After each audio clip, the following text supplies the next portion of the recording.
سبحان الله والحمد لله ولا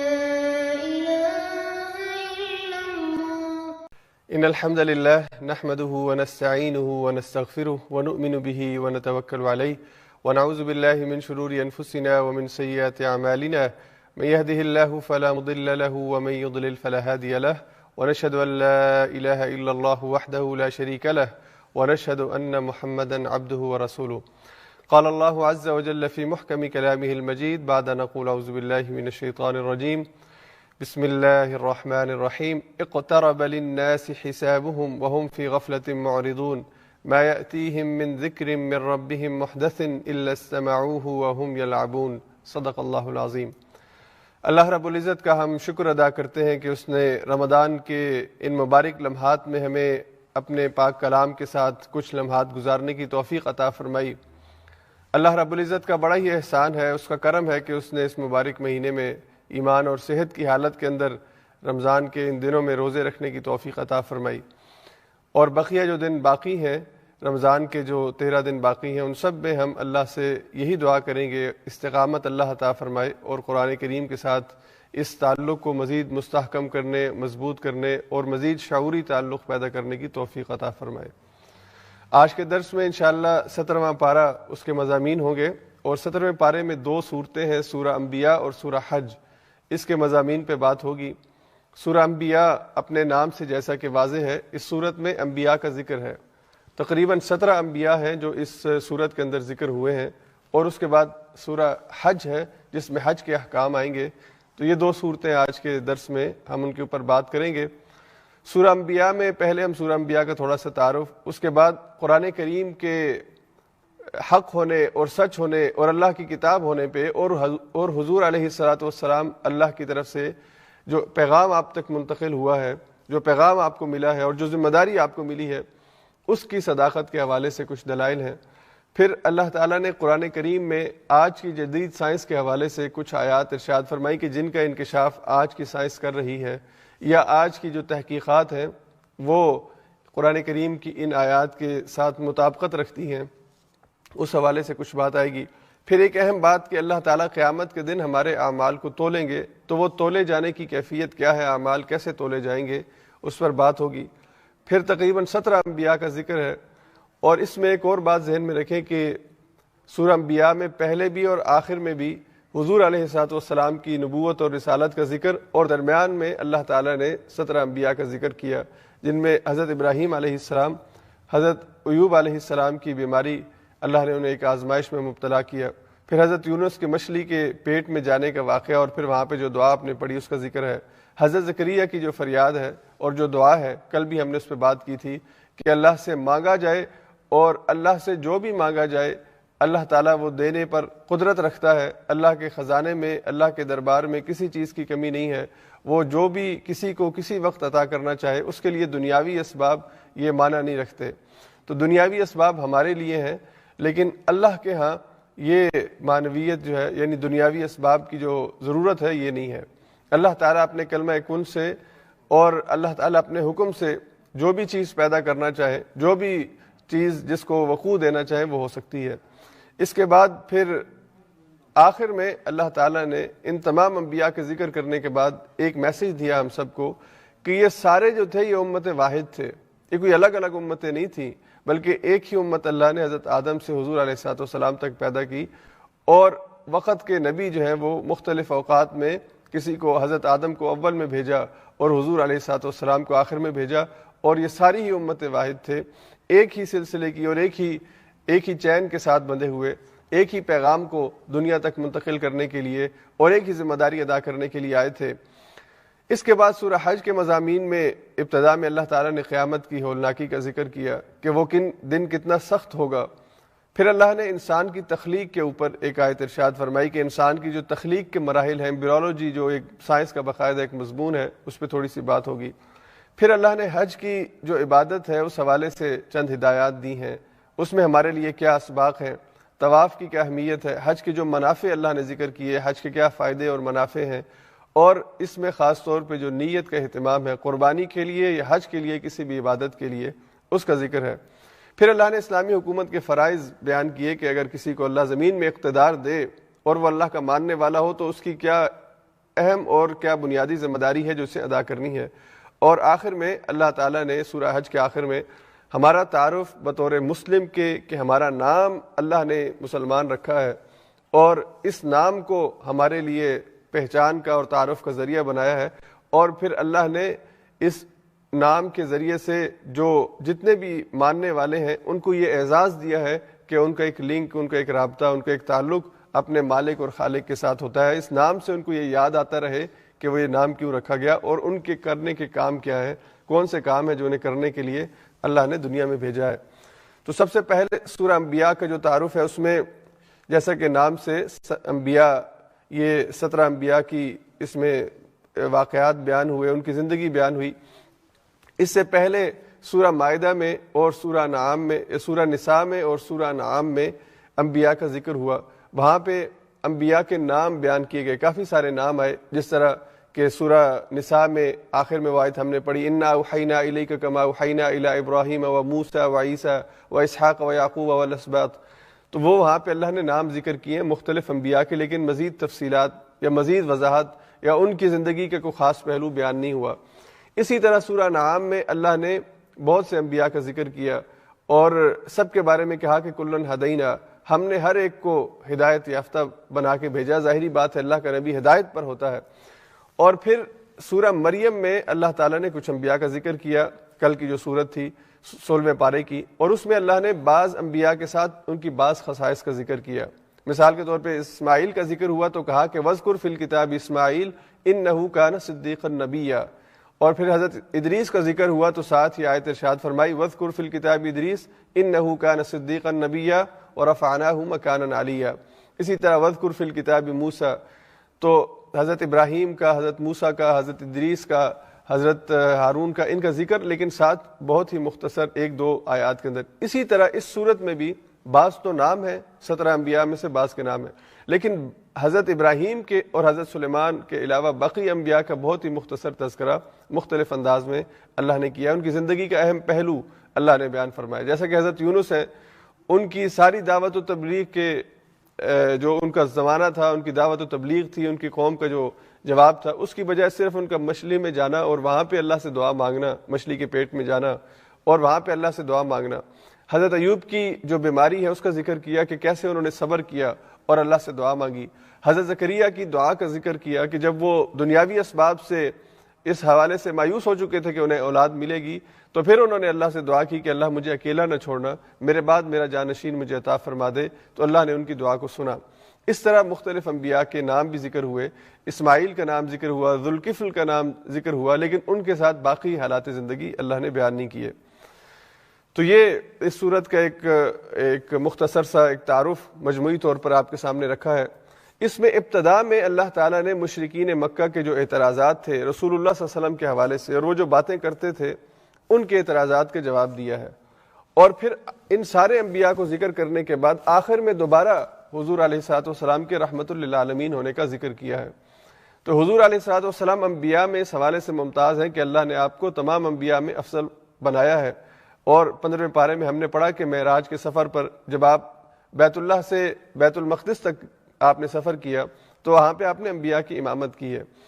تو حضور علیہ الصلوۃ والسلام آخری نبی ہیں، اللہ کے بہت ہی پیارے نبی ہیں، اور انبیاء کے اندر آپ کو افضل ترین مقام دیا گیا اس لیے کہ انبیاء کی امامت آپ کو عطا کی گئی۔ تو حضور علیہ الصلوۃ والسلام کے امتی ہونے کے حوالے سے اور اس امت کا ایک فرد ہونے کے حوالے سے ہمارے لیے اس صورت کے اندر بہت سے اسباق ہیں جن پہ ہمیں رہنمائی لینی ہے، اور اللہ نے اگر اس سے پہلے امتیں بھیجی ہیں تو ان امتوں کے ساتھ اور ان امتوں میں خاص طور پہ جو ان کے نبی ہوا کرتے تھے ان کے نبیوں کے حوالے سے اللہ نے ان کی جو واقعات بیان فرمائے وہ ہماری رہنمائی کے لیے بہت اہم ہیں۔ اس صورت میں اس کی ابتدا میں اللہ نے جو آیات ارشاد فرمائی، پہلی 2 آیات اللہ فرماتے ہیں اعوذ باللہ من الشیطان الرجیم اقترب للناس حسابهم وهم في غفلة معرضون ما يأتيهم من ذکر من ربهم محدث الا استمعوه وهم يلعبون۔ انسانوں کے حساب کا وقت قریب آ چکا ہے، یعنی حساب سے مراد قیامت جو ہے وہ قریب آ چکی ہے، اور انسان اس وقت کی نزاکت اور اس وقت کے اندر تیاری سے جو ہے وہ اس حوالے سے غافل ہیں، اور ان کو اس نادانی کا اندازہ نہیں ہے کہ کتنی بڑی نادانی ہے، یعنی غفلت میں پڑے ہوئے ہیں۔ اب حضور علیہ الصلوۃ والسلام کا دنیا میں آ جانا خود ہی قیامت کے آ جانے کی ایک علامت ہے۔ حضور علیہ الصلوۃ والسلام نے فرمایا کہ میں اور قیامت اس طرح ہیں جیسے دو انگلیاں ہیں، انا والساعۃ کہاتین، میں اور قیامت کی گھڑی اس طرح ہے، جیسے یہ دو انگلیاں آپس میں ایک دوسرے کے ساتھ ملی ہوئی ہیں، ویسے ہی حضور علیہ الصلوۃ والسلام کی بعثت اور قیامت آپس میں ملے ہوئے ہیں، یعنی ان کے درمیان کوئی نبی نہیں آئے گا اور کوئی بہت زیادہ وقت جو ہے وہ ان کے درمیان نہیں گزرے گا، قیامت واقع ہو جائے گی۔ تو اب اس قیامت کے وقوع کی جو تیاری ہے وہ اب علامات قیامت آہستہ آہستہ قریب آئیں گی اور پھر قیامت کا جو ہے وہ وقوع پذیر ہو جائے گی۔ تو اللہ نے فرمایا کہ حساب کا وقت جو بہت مشکل وقت ہوگا، بہت کڑا وقت ہوگا، اس کے قریب آنے کے دن جو ہے وہ آہستہ آہستہ مزید قریب سے قریب تر ہو رہے ہیں، لیکن لوگوں کی حالت یہ ہے کہ یہ غفلت میں پڑے ہوئے ہیں۔ ما یأتیہم من ذکر من ربہم محدث الا استمعوہ وہم یلعبون، انہیں جب رب کی آیات پڑھ کے سنائی جاتی ہیں، ان کے لیے تذکیر، یاد دہانی اور نصیحت کا اہتمام ہوتا ہے، انہیں بات کوئی بتائی جاتی ہے کہ آخرت میں اپنے اعمال کا تمہیں حساب دینا پڑے گا، تو یہ وہم یلعبون، یہ کھیل کے اندر اپنے آپ کو مصروف کیے ہوئے ہیں، یعنی انہیں اللہ کا کلام سنایا جا رہا ہے، یہ سنتے بھی ہیں، لیکن ان کا سننا ایسا ہے گویا کہ نہ سننا ہے۔ اور وجہ یہ ہے کہ جب ان کو سنایا جائے تو ان کے مزاج کے اندر اور ان کی عادات اور ان کی جو مشاغل ہیں اس میں کھیل ان کے اندر یہ مصروف ہے۔ لعب جو ہے کھیل کو کہتے ہیں، یعنی وہ کھیل کے اندر مصروف ہیں۔ اس کھیل کا کیا معنی ہے؟ ایک تو دنیا کی زندگی کو اللہ نے کھیل کہا ہے، یہ پوری زندگی جو اللہ نے ہمیں دی ہے، اللہ کہتے ہیں کہ یہ کھیل اور تماشے کے علاوہ کچھ نہیں ہے۔ تو کھیل جو ہے اس کا ایک مطلب ڈرامہ ہوتا ہے کہ آپ کسی ایک کریکٹر کو، عارضی کریکٹر کو کھڑا کرتے ہیں، اس کو ایک رول دیتے ہیں، وہ رول پلے کرنے کے بعد یہاں سے چلا جاتا ہے اور ڈرامے کا اختتام ہو جاتا ہے۔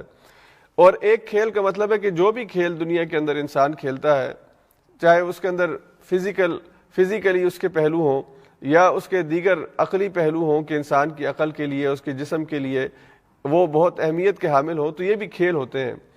تو اللہ نے فرمایا کہ یہ انسان اس قسم کی کھیل میں اپنے آپ کو اس نے گم کر رکھا ہے کہ اسے آخرت کی فکر نہیں ہے، کہ اسے اپنے ہاں اللہ کے ہاں کھڑے ہونا ہے۔ آج کے دور کے اندر انسان جو ہے وہ کھیل کا جو مفہوم ہے کہ انسان اس قسم کی مصروفیات میں اپنے آپ کو الجھا کے رکھا ہوا، اس نے یہ دنیا کے اندر جو اس کی مصروفیت ہے گویا کہ کھیل کی مانند ہے اس کے لیے، کہ وہ صبح سے شام تک مشین کی طرح چلتا ہے اور اسے یہ محسوس نہیں ہوتا کہ آہستہ آہستہ وہ اپنے رب سے ملاقات کے قریب جا رہا ہے۔ سورہ انشقاق میں اللہ فرماتا ہے یا ایھا الانسان انک کادح الی ربک کدحا فملاقیہ، تو قدم بقدم اپنے رب کے قریب ہو رہا ہے، ہر گزرنے والا دن، ہر لمحہ تو اپنے رب سے ملاقات کے لیے قریب سے قریب تر ہو رہا ہے۔ ہم عموماً برتھ ڈے مناتے ہیں، تو برتھ ڈے منانے میں ہمارا زندگی کا ایک تصور تو یہ کہ خوشی کا دن ہے، جی میں 40 سال کا ہو گیا ہوں، میں 35 کا ہو گیا ہوں، میں 30 کا ہو گیا ہوں، میرا بیٹا آج 6 سال کا ہو گیا، 10 سال کا ہو گیا۔ لیکن اس کا دوسرا پہلو جو قرآن ہمیں بتاتا ہے کہ ہر گزرتا سال آپ کو ایک دعوت فکر بھی دیتا ہے۔ ٹھیک ہے، آپ کو 40 سال ہونے پہ، 50 سال ہونے پہ، 60 سال ہونے پہ خوشی ہو رہی ہے، لیکن دوسرا فکر کا مقام بھی ہے کہ آپ آہستہ آہستہ اپنے رب کے قریب جا رہے ہیں، آپ کی جو مہلت عمل ملی ہوئی ہے اس میں سے ایک دن کم ہو رہا ہے، 1 سال کم ہو رہا ہے۔ تو خوشی کے ان لمحات میں دعوت فکر بھی ہے کہ آپ سوچیں کہ آپ کا زندگی کا جو حساب کتاب کا معاملہ ہے اور آپ نے جو نیکیاں کی ہیں وہ کس حد تک ہے کہ آپ اللہ کے ہاں سرخرو ہو سکیں گے۔ تو یہ زندگی کی جو کھیل ہے جس کے اندر ہم سب پڑے ہوئے ہیں، یہ ہمارے لیے غفلت کا اور نادانی کا ذریعہ بھی ہے کہ ہم اللہ کی رحمت اور اللہ کے ہاں اس کی رضا کو پانے کے لیے، اس کی خوشنودی کو پانے کے لیے ہم کوئی اپنی مصروفیات میں کوئی مصروفیت ایسی نہیں بناتے کہ اس میں بطور خاص صرف اس چیز کا اہتمام ہو کہ ہم اللہ کو راضی کریں۔ ہمارے بہت سے کام ایسے ہیں جو صرف ہماری توجہ اور ہماری انٹینشن کی وجہ سے ٹھیک ہو سکتے ہیں اور اللہ کی رضا کے ہم حقدار ٹھہر سکتے ہیں۔ کام ہم وہی کریں گے، لیکن اگر ہماری نیت ٹھیک ہو جائے گی، ہماری توجہ اس پر ٹھیک ہو جائے گی، تو وہ کام جو ہم بظاہر اپنا دن کا بہت سا حصہ اس میں گزارتے ہیں وہ عبادت بن جائے گا۔ اب ایک بندہ مومن، اسے اللہ نے کہا کہ معاش کے لیے نکلنا ہے، کام کرنا ہے، کہیں نہ کہیں اسے اپنی روزی روٹی کے لیے محنت مزدوری کرنی ہے، کہیں پہ کوئی جاب کرے گا، کوئی بزنس کرے گا، کوئی اور کسی انداز میں اپنا رزق کمائے گا۔ تو اگر اس رزق کے کمانے میں اس کے 6 گھنٹے، 8 گھنٹے، 10 گھنٹے صرف ہوتے ہیں، تو وہ اس نیت کے ساتھ یہ کام کرے کہ اللہ تو نے مجھے یہ حکم دیا کہ میں حلال کہ روزی روٹی کماؤں، اپنے لیے بھی اپنی ضرورتوں کا اہتمام کروں، اور اگر میں شادی شدہ ہوں تو اپنے بیوی بچوں کی ضرورتوں کو پورا کروں، اور اگر میرے پاس اس سے زائد بچ جاتا ہے تو میں اسے تیرے رستے میں خرچ کروں، غریب لوگوں کی مدد کروں، اپنے میرے جو غریب رشتہ دار ہیں اس کی مدد کروں۔ اب آپ بھلے روزانہ ہفتے میں 6 دن یا 5 دن اور 40 گھنٹے یا 48 گھنٹے یا جو بھی آپ کا ٹائم شیڈول ہے جاب کا وہ کریں، تو آپ کا یہ سارا وقت آپ کے لیے عبادت بن جائے گا۔ اسی طرح سے رات کو سونا انسان کی ایک مجبوری ہے، انسان کو سونا پڑتا ہے رات کو، انسان سوئے 6 گھنٹے 8 گھنٹے کی نیند لے، لیکن یہ سارا سونا اس کے لیے عبادت بن جائے گا، یہ رات کا آرام اس کے لیے عبادت بن جائے گا اگر وہ اس ارادے کے ساتھ سوئے، ایک تو سونے سے پہلے عشاء کی نماز پڑھ لے، اور صبح یہ ارادہ ہو کہ میں اٹھ کے فجر کی نماز ادا کروں گا، اور نیند کے ذریعے میرے جسم کو جو راحت اور قوت ملے گی اس کے ذریعے سے میں اگلے دن کے کام کروں گا، اپنے معمولات زندگی جو میرے اوپر فرائض ہیں وہ ادا کروں گا۔ تو یہ صرف سوچ جو ہے آپ کو آپ کے رب کے قریب کر دے گی، اور پھر جب آپ اپنی نیتوں میں اور اپنے ارادوں میں اس چیز کو شامل کر لیں گے تو پھر آپ کے اعمال کے اندر بھی خوبصورتی پیدا ہونا شروع ہو جائے گی۔ تو اگر انسان یہ سوچتا ہے کہ ابھی زندگی کے پہلے 40-50 سال کمانے کے اور عیش و عشرت کرنے کے، انجوائے کرنے کے ہیں، آخری دنوں میں دیکھ لوں گا، پھر ایسے بندے کو آخر میں بھی توفیق نہیں ملتی، آخر میں بھی وہ اللہ کی رحمت سے دور ہی رہتا ہے۔ تو یہ جو آپ کا پلانڈ نیکی نہ کرنے کا منصوبہ ہے یا پلانڈ اللہ سے دور رہنے کا منصوبہ ہے، یہ بہت ہی محرومی کا سودا جو ہم نے کیا ہوا ہے۔ ہمیں ہر لمحے کو قیمتی سمجھ کے اور ہر لمحے اللہ سے قربت کا معاملہ جو ہے وہ اختیار کرنا ہے۔ ہم زندگی کے کسی بھی سٹیج پر ہوں، اگر ہماری نیت اور ہماری سوچ اور اپروچ ٹھیک ہے تو ہمارا ہر لمحہ اللہ کی عبادت میں گزر رہا ہے۔ اس کے بعد پھر اللہ نے اگلی آیات میں حضور علیہ الصلوۃ والسلام کے حوالے سے جو مشرکین کا رویہ تھا کہ وہ آپ کو ساحر کہتے ہیں، مجنون کہتے ہیں، دیوانہ کہتے ہیں، اور نعوذ باللہ بڑے عجیب و غریب قسم کے القابات دیتے ہیں، تو یہ سارے آپ کی دشمنی کی وجہ سے اور حق سے آنکھیں بند کر کے حق کو نہ ماننے کی قسم انہوں نے اٹھائی ہوئی ہے، اس وجہ سے یہ باتیں کرتے ہیں، وگرنہ وہ خود یہ مانتے تھے کہ حضور علیہ الصلوۃ والسلام وہ کوئی جادوگر نہیں ہے، وہ صرف لوگوں کو بہکانے کے لیے بات کرتے تھے۔ نضر بن حارث یہ مشرکین مکہ کے درمیان ایک بڑا عقل مند اور جانا پہچانا ایک سردار ہے۔ اس نے اپنے لوگوں سے کہا کہ ہم کہتے ہیں، تم لوگ کہتے ہو کہ محمد صلی اللہ علیہ وسلم یہ جادوگر ہے، تم کہتے ہو کہ یہ دیوانہ ہے، مجنون ہے، تم کہتے ہو کہ یہ جو ہے وہ بہکی ہوئی باتیں کرتا ہے، کاہن ہے۔ یہ سارے القابات مشرکین مکہ نے حضور کو دیے تھے۔ آگے سورہ حاقہ میں وما هو بقول شاعر قلیلا ما تؤمنون ولا بقول کاہن قلیلا ما تذکرون، تو اللہ نے ان کے ان القابات کو قرآن میں ذکر کیا کہ وہ اپنے وقت کے نبی کے بارے میں جس کے ایمان اور جس کے کریکٹر کے اوپر وہ گواہی دیتے ہیں کہ وہ بالکل اپنے کردار کا سچا اور پکا ہے، تو اس کے بارے میں یہ باتیں انہوں نے کی ہیں۔ تو نضر بن حارث نے اپنی قوم سے کہا کہ میرے لوگوں، تم اور ہم سب مل کر محمد صلی اللہ علیہ وسلم کی مخالفت کرتے ہیں، لیکن ہماری جو اپروچ ہے مخالفت کی یہ ٹھیک نہیں ہے۔ ہم ان کو جادوگر کہتے ہیں، حالانکہ ہمیں پتہ ہے کہ جادوگر کس طرح کام کرتا ہے اور جادو کی کیا حقیقت ہے، اس لیے جادوگر کہنا ان کو ٹھیک نہیں ہے۔ اور ہم ان کو شاعر کہتے ہیں، تو بھلا ہمیں نہیں پتہ کہ ادب کیا ہوتا ہے اور زبان اور شعر کیا ہوتا ہے، ہم سے بڑا بھی کوئی ادیب ہو سکتا ہے، تو ہمیں پتہ ہے کہ وہ جو محمد صلی اللہ علیہ وسلم کا کلام ہے وہ شعر نہیں ہے، اس لیے ہم ان کو شاعر بھی نہ کہیں۔ اور پھر اس نے کہا کہ ہم ان کو کاہن کہتے ہیں، بھلا کاہن جو بہکی بہکی باتیں کرتا ہو تو کیا محمد صلی اللہ علیہ وسلم کا پیش کردہ کلام یہ کوئی بہکی ہوئی باتیں ہیں، اس لیے ہمیں پتہ ہے کہ وہ کاہن بھی نہیں ہے۔ تو سب نے کہا پھر ہم کریں کیا، اس دعوت کو روکیں کیسے؟ تو اس نے کہا کہ میرے پاس ایک پلان ہے کہ عجم سے کچھ ایسی کہانیاں، کچھ ایسے قصے منگوائے جائیں جو اپنی قوم کو سنائے جائیں، جو قرآن کا الٹرنیٹو ہو سکے، یعنی قرآن کے نور سے، قرآن کی روشنی سے انسانوں کو روکنے کے لیے اگر کوئی ہو سکتا ہے تو وہ یہ کہ ان کو ایسی قصے کہانیاں سنائی جائیں جو قرآن کی طرف توجہ کی بجائے ان کی طرف ان کی توجہ ہو جائے اور لوگ وہ کہانیاں سننے لگیں۔ اور پھر روایات میں آتا ہے کہ باقاعدہ اس نے یہ کہانیاں منگوائیں اور وہ عرب کے اندر یہ کہانیاں سنایا کرتا تھا۔ تو اللہ تعالیٰ نے ان آیات کے اندر اس رکوع میں یہ بات کہی، اور پھر اس کا اختتام اس آیت پر ہوتا ہے جو بھی یہ قرآن کے حوالے سے اللہ نے آیت فرمائی کہ لَقَدْ أَنزَلْنَا إِلَيْكُمْ كِتَابًا فِيهِ ذِكْرُكُمْ أَفَلَا تَعْقِلُونَ، اس قرآن میں تمہارا ہی ذکر ہے، اللہ نے تمہارے ہی ذکر پر مشتمل یہ کتاب نازل کی ہے، تم عقل سے کام کیوں نہیں لیتے؟ تم کیوں خواہ اس نبوت کا، اس رسالت کا اور اس کتاب کا انکار کر رہے ہو؟ اس میں تمہاری تو باتیں ہیں، تمہارے جد امجد حضرت ابراہیم علیہ السلام کا تذکرہ ہے اس کے اندر، اور تم جن غلط کاموں میں اپنے آپ کو ملوث کر چکے ہو اس کا تذکرہ ہے، اور تمہارے ارد گرد چاہے وہ مدائن صالح ہوں یا وہ عاد کی بستیاں ہوں، ان سب کی تباہی تمہاری آنکھوں کے سامنے ہے۔ اس میں خود تمہارے بارے میں بہت سی نشانیاں، تمہارے بارے میں اس میں باتیں کی گئی ہیں۔ تم جو اپنے اللہ اور اپنے خالق اور مالک کو چھوڑ کر بتوں کے آگے اپنے آپ کو جھکاتے ہو، اور تمہیں جو اللہ نے اشرف المخلوقات بنایا، تم اپنے ہی جیسے انسانوں کو خدا سمجھ بیٹھتے ہو۔ اللہ نے تمہیں اس کتاب میں تمہاری کہانی سنائی ہے، تمہارے غلط رویے تمہیں بتائے ہیں، اور تمہاری نجات اور فلاح اور کامیابی اور ترقی کا رستہ تمہیں دیا ہے، یہ تمہارے بارے میں نازل ہوئی ہے۔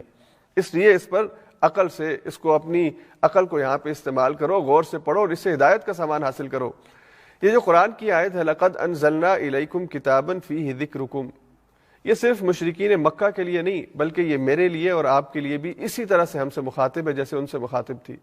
قرآن مجھ سے کہہ رہا ہے، قرآن آپ سے کہہ رہا ہے کہ اس میں آپ کا ذکر ہے، اس میں میرا ذکر ہے۔ اور یہی وہ بات ہے جو علامہ اقبال کے والد نے علامہ اقبال کو سکھائی تھی۔ علامہ اقبال بچپن میں اپنا واقعہ نقل کرتے ہیں، اپنی کتاب میں انہوں نے ایک واقعہ لکھا کہ میں قرآن کی تلاوت کر رہا تھا تو میرے والد میرے پاس آئے اور انہوں نے پوچھا کہ اقبال کیا کر رہے ہو؟ تو میں نے کہا ابا جان تلاوت کر رہا ہوں۔ تو اقبال کے والد نے کہا کہ اچھا، اور پھر آپ چلے گئے۔ پھر دوسرے دن آپ آئے اور آپ نے دیکھا کہ اقبال تلاوت کر رہے ہیں، تو انہوں نے پوچھا کہ اقبال کیا کر رہے ہو؟ تو میں نے کہا کہ میں تلاوت کر رہا ہوں۔ تو ابا جان نے سنا اور پھر چلے گئے، اور تیسرے دن صبح پھر جب دوبارہ میں تلاوت کر رہا تھا، ابا جان آئے اور ابا جان نے کہا کہ پوچھا کہ اقبال کیا کر رہے ہو؟ تو میں نے بتایا کہ تلاوت کر رہا ہوں۔ اور پھر جانے لگے تو میں نے کہا ابا جان ذرا ٹھہریے، آپ روزانہ دیکھتے ہیں کہ میں تلاوت کر رہا ہوں اور آپ کو پتہ ہے کہ میں تلاوت کر رہا ہوں، قرآن سے آپ واقف ہیں، تلاوت کرتے ہیں، تو آپ مجھ سے سوال کرتے ہیں اور سوال کا جواب سن کے چلے جاتے ہیں۔ آپ کہنا کیا چاہتے ہیں یا میرے لیے کیا رہنمائی ہے؟ آپ سوال مجھ سے کیوں کرتے ہیں؟ تو وہاں پہ اقبال کہتے ہیں کہ میرے والد نے مجھ سے کہا کہ اقبال اس کتاب کو اس طرح پڑھو گویا کہ یہ تم سے مخاطب ہے، یہ اللہ نے تمہارے لیے نازل کی ہے، اس میں تمہارا ذکر ہے۔ لَقَدْ أَنزَلْنَا إِلَيْكُمْ كِتَابًا فِيهِ ذِكْرُكُمْ، اس میں تمہارا ذکر ہے، یہ تمہارے بارے میں اللہ نے کتاب نازل کی ہے۔ اس کتاب کو پڑھتے ہوئے جب منافقین کا ذکر آئے تو یہ مت سمجھو کہ یہ محمد صلی اللہ علیہ وسلم کے دور کے منافقین کا ذکر ہے، اور اس کتاب کو پڑھتے ہوئے مشرکین مکہ کا ذکر آئے تو یہ مت سوچو کہ یہ بس اس وقت کا کریکٹر تھا اور آج یہ کریکٹر موجود نہیں ہے۔ اور اللہ کے باغیوں کا اگر ذکر آئے تو یہ مت سمجھو کہ یہ باغی وہی تھے جو ابو جہل تھا، ابو لہب تھا، نہیں، آج کے دور کے بھی باغی، آج کا دور کا طاغوت اور آج کے دور میں اللہ کے منکر، ان پر بھی یہ آیات صادق آتی ہیں۔ اور جب اللہ اپنے بندوں کا ذکر کرے اور ان میں موجود صفات کا ذکر کرے تو پھر یہ مت سمجھو کہ یہ صفات بس صحابہ میں ہی ہو سکتی تھی، ہم تو بڑے گناہ گار ہیں، ہم ایسے نہیں ہو سکتے، نہیں۔ لَقَدْ أَنزَلْنَا إِلَيْكُمْ كِتَابًا فِيهِ ذِكْرُكُمْ، اس کتاب میں تمہارا ذکر ہے، اور اس کتاب کے اندر جو صفات اللہ نے بیان فرمائی ہے تمہارے اور میرے لیے اللہ نے نازل فرمائی ہیں۔ پھر اقبال نے وہ شعر کہا کہ تیرے ضمیر پر نہ ہو جب تک نزول کتاب، گرہ کشا ہے نہ رازی نہ کشاف، یہ تیرے ضمیر پہ جب تک تجھے یہ محسوس نہیں ہوگا کہ یہ کتاب تیرے پہ نازل ہوئی اور تجھ سے مخاطب ہے، تب تک تو اس کی گرہوں کو، اس کے اندر موجود علوم کو، اس کے اندر موجود حقیقتوں سے واقف نہیں ہو سکتا۔ پھر تو طوطوں کی طرح اس کو پڑھے گا، الحمد سے لے کے والناس تک اس کو ختم کر لے گا، لیکن تیرے سامنے اس کا جو نور ہے، اس کی جو روشنی ہے، وہ تیرے لیے فائدہ نہیں تجھے پہنچا سکے گی۔ تو قرآن کو اگر کتاب ہدایت سمجھ کے شعور کے ساتھ پڑھو گے اور اس انداز میں کہ قرآن مجھ سے مخاطب ہے، قرآن کی ہر آیت مجھ سے مخاطب ہے، اور یقین جانیے قرآن کی ہر آیت میں سبق میرے لیے اور آپ کے لیے ہے۔ اللہ نے یہ کتاب 1400 سال پہلے نازل کی، لیکن صرف انہی کے لیے نہیں بلکہ للناس جمیعاً، قیامت تک کے انسانوں کے لیے اللہ نے اس کو ہدایت بنا کے نازل کیا ہے۔ میری اور آپ کی ہدایت کا سامان اس میں اللہ نے رکھا ہے، اس لیے جب بھی اس کو پڑھیں تو یوں سمجھ کے پڑھیں کہ یہ کتاب مجھ سے مخاطب ہے، آپ سے مخاطب ہے۔ اس کے بعد اللہ تعالیٰ نے ایک اور غلط عقیدے کی اصلاح کی اور یہ آیت ارشاد فرمائی لو کان فیہما آلہۃ الا اللہ لفسدتا فسبحان اللہ رب العرش عما یصفون لا یسأل عما یفعل وهم یسألون۔ اگر اس کائنات کے دو الہ ہوتے، اگر اس کائنات کے انتظام کو چلانے کے لیے دو منتظم ہوتے تو تم دیکھتے کہ اس کے اندر فساد پیدا ہو جاتا۔ ایک بہت عقلی دلیل ہے کہ کسی بھی ایک کمپنی کے اندر اگر دو سی او ایک ہی جیسے اختیارات کے اور ایک ہی جیسی ذمہ داریوں کے ساتھ بٹھا دیے جائیں تو دونوں کے مزاج کی تبدیلی کی وجہ سے، دونوں کے ذہن اور دونوں کی اپروچ کی تبدیلی کی وجہ سے وہ کمپنی نہیں چل پائے گی۔ ہر کمپنی کا ایک ہی سی او ہوتا ہے، ہر اسکول کا ایک ہی پرنسپل ہوتا ہے، اور ہر تنظیم کا ایک ہی صدر ہوتا ہے. جب بھی آپ سیم ذمہ داریاں، سیم سٹیٹس دو لوگوں کو دے دیں گے تو پھر وہ کام نہیں ہو سکے گا. ایک جانب کھینچے، دوسرا دوسری جانب کھینچے گا. اگر اس زمین کے اور اس کائنات کے دو خدا ہوتے، ایک مشرق سے سورج کو نکلنے کا حکم دیتا، دوسرا مغرب سے نکلنے کا حکم دیتا، ایک اس کو زمین کو سورج کے قریب ہو جانے کا حکم دیتا اور دوسرا سے زمین سے دور ہو جانے کا حکم دیتا، تو یہ کام نہیں ہو سکتا تھا. اس لیے اللہ نے کہا کہ تمہارے اپنے معاملات میں، تمہاری اپنی جو تم نے کمپنیاں بنائی ہیں، تم نے فیکٹریاں بنائی ہیں، تم نے اسکول بنائے ہیں، تم نے تنظیمیں بنائی ہیں، وہاں پہ تم ایک عہدہ دو آدمیوں کو نہیں دیتے ہو. تو اللہ کا جو عہدہ ہے، جو اس کا جو حق ہے، جو اس کا رب ہونے کا منصب ہے، یہ تم کیسے دو کو دے سکتے ہو، دو کو یا اس سے زیادہ کو؟ ایسا نہیں ہو سکتا. اس لیے اللہ ایک ہی ہے، اور اگر اللہ دو ہوتے یا اللہ جیسے دو ہوتے یا اللہ کے اختیارات میں اور لوگ شریک ہوتے تو پھر یہ کائنات کا نظام درہم برہم ہو جاتا. پھر اللہ نے خود ہی کہا فسبحان اللہ، اللہ پاک ہے اس شرک سے جو لوگ اس کے ساتھ کرتے ہیں، اللہ پاک ہے اس نقص سے جو لوگ اس کے ساتھ وابستہ کرتے ہیں. اور اللہ رب العرش العظیم ہے، عرش عظیم کا رب ہے، اور وہ ان تمام نقائص سے، کمزوریوں سے پاک ہے جو لوگوں نے رب کے ساتھ منسوب کر رکھی ہیں. اور پھر اللہ نے فرمایا لا یسأل عما یفعل، اللہ کے کیے ہوئے فیصلوں پر، اللہ کی کی ہوئی تدبیر پر سوال نہیں اٹھایا جا سکتا. وہم یسألون، اور دیگر انسانوں کے یا دیگر مخلوقات کے جو بھی کام ہے اس کے اوپر سوال اٹھایا جا سکتا ہے، ان سے پوچھا جا سکتا ہے کہ یہ کام ٹھیک ہے یا ٹھیک نہیں ہے، یا کیوں ٹھیک ہے اور کیوں غلط ہے. لیکن اللہ کے کسی فیصلے کے اوپر یہ سوال اٹھانے کی اجازت نہیں ہے کہ یہ کام کیوں ہوا ہے اور کیسے ہوا ہے. تو لا یسأل عما یفعل.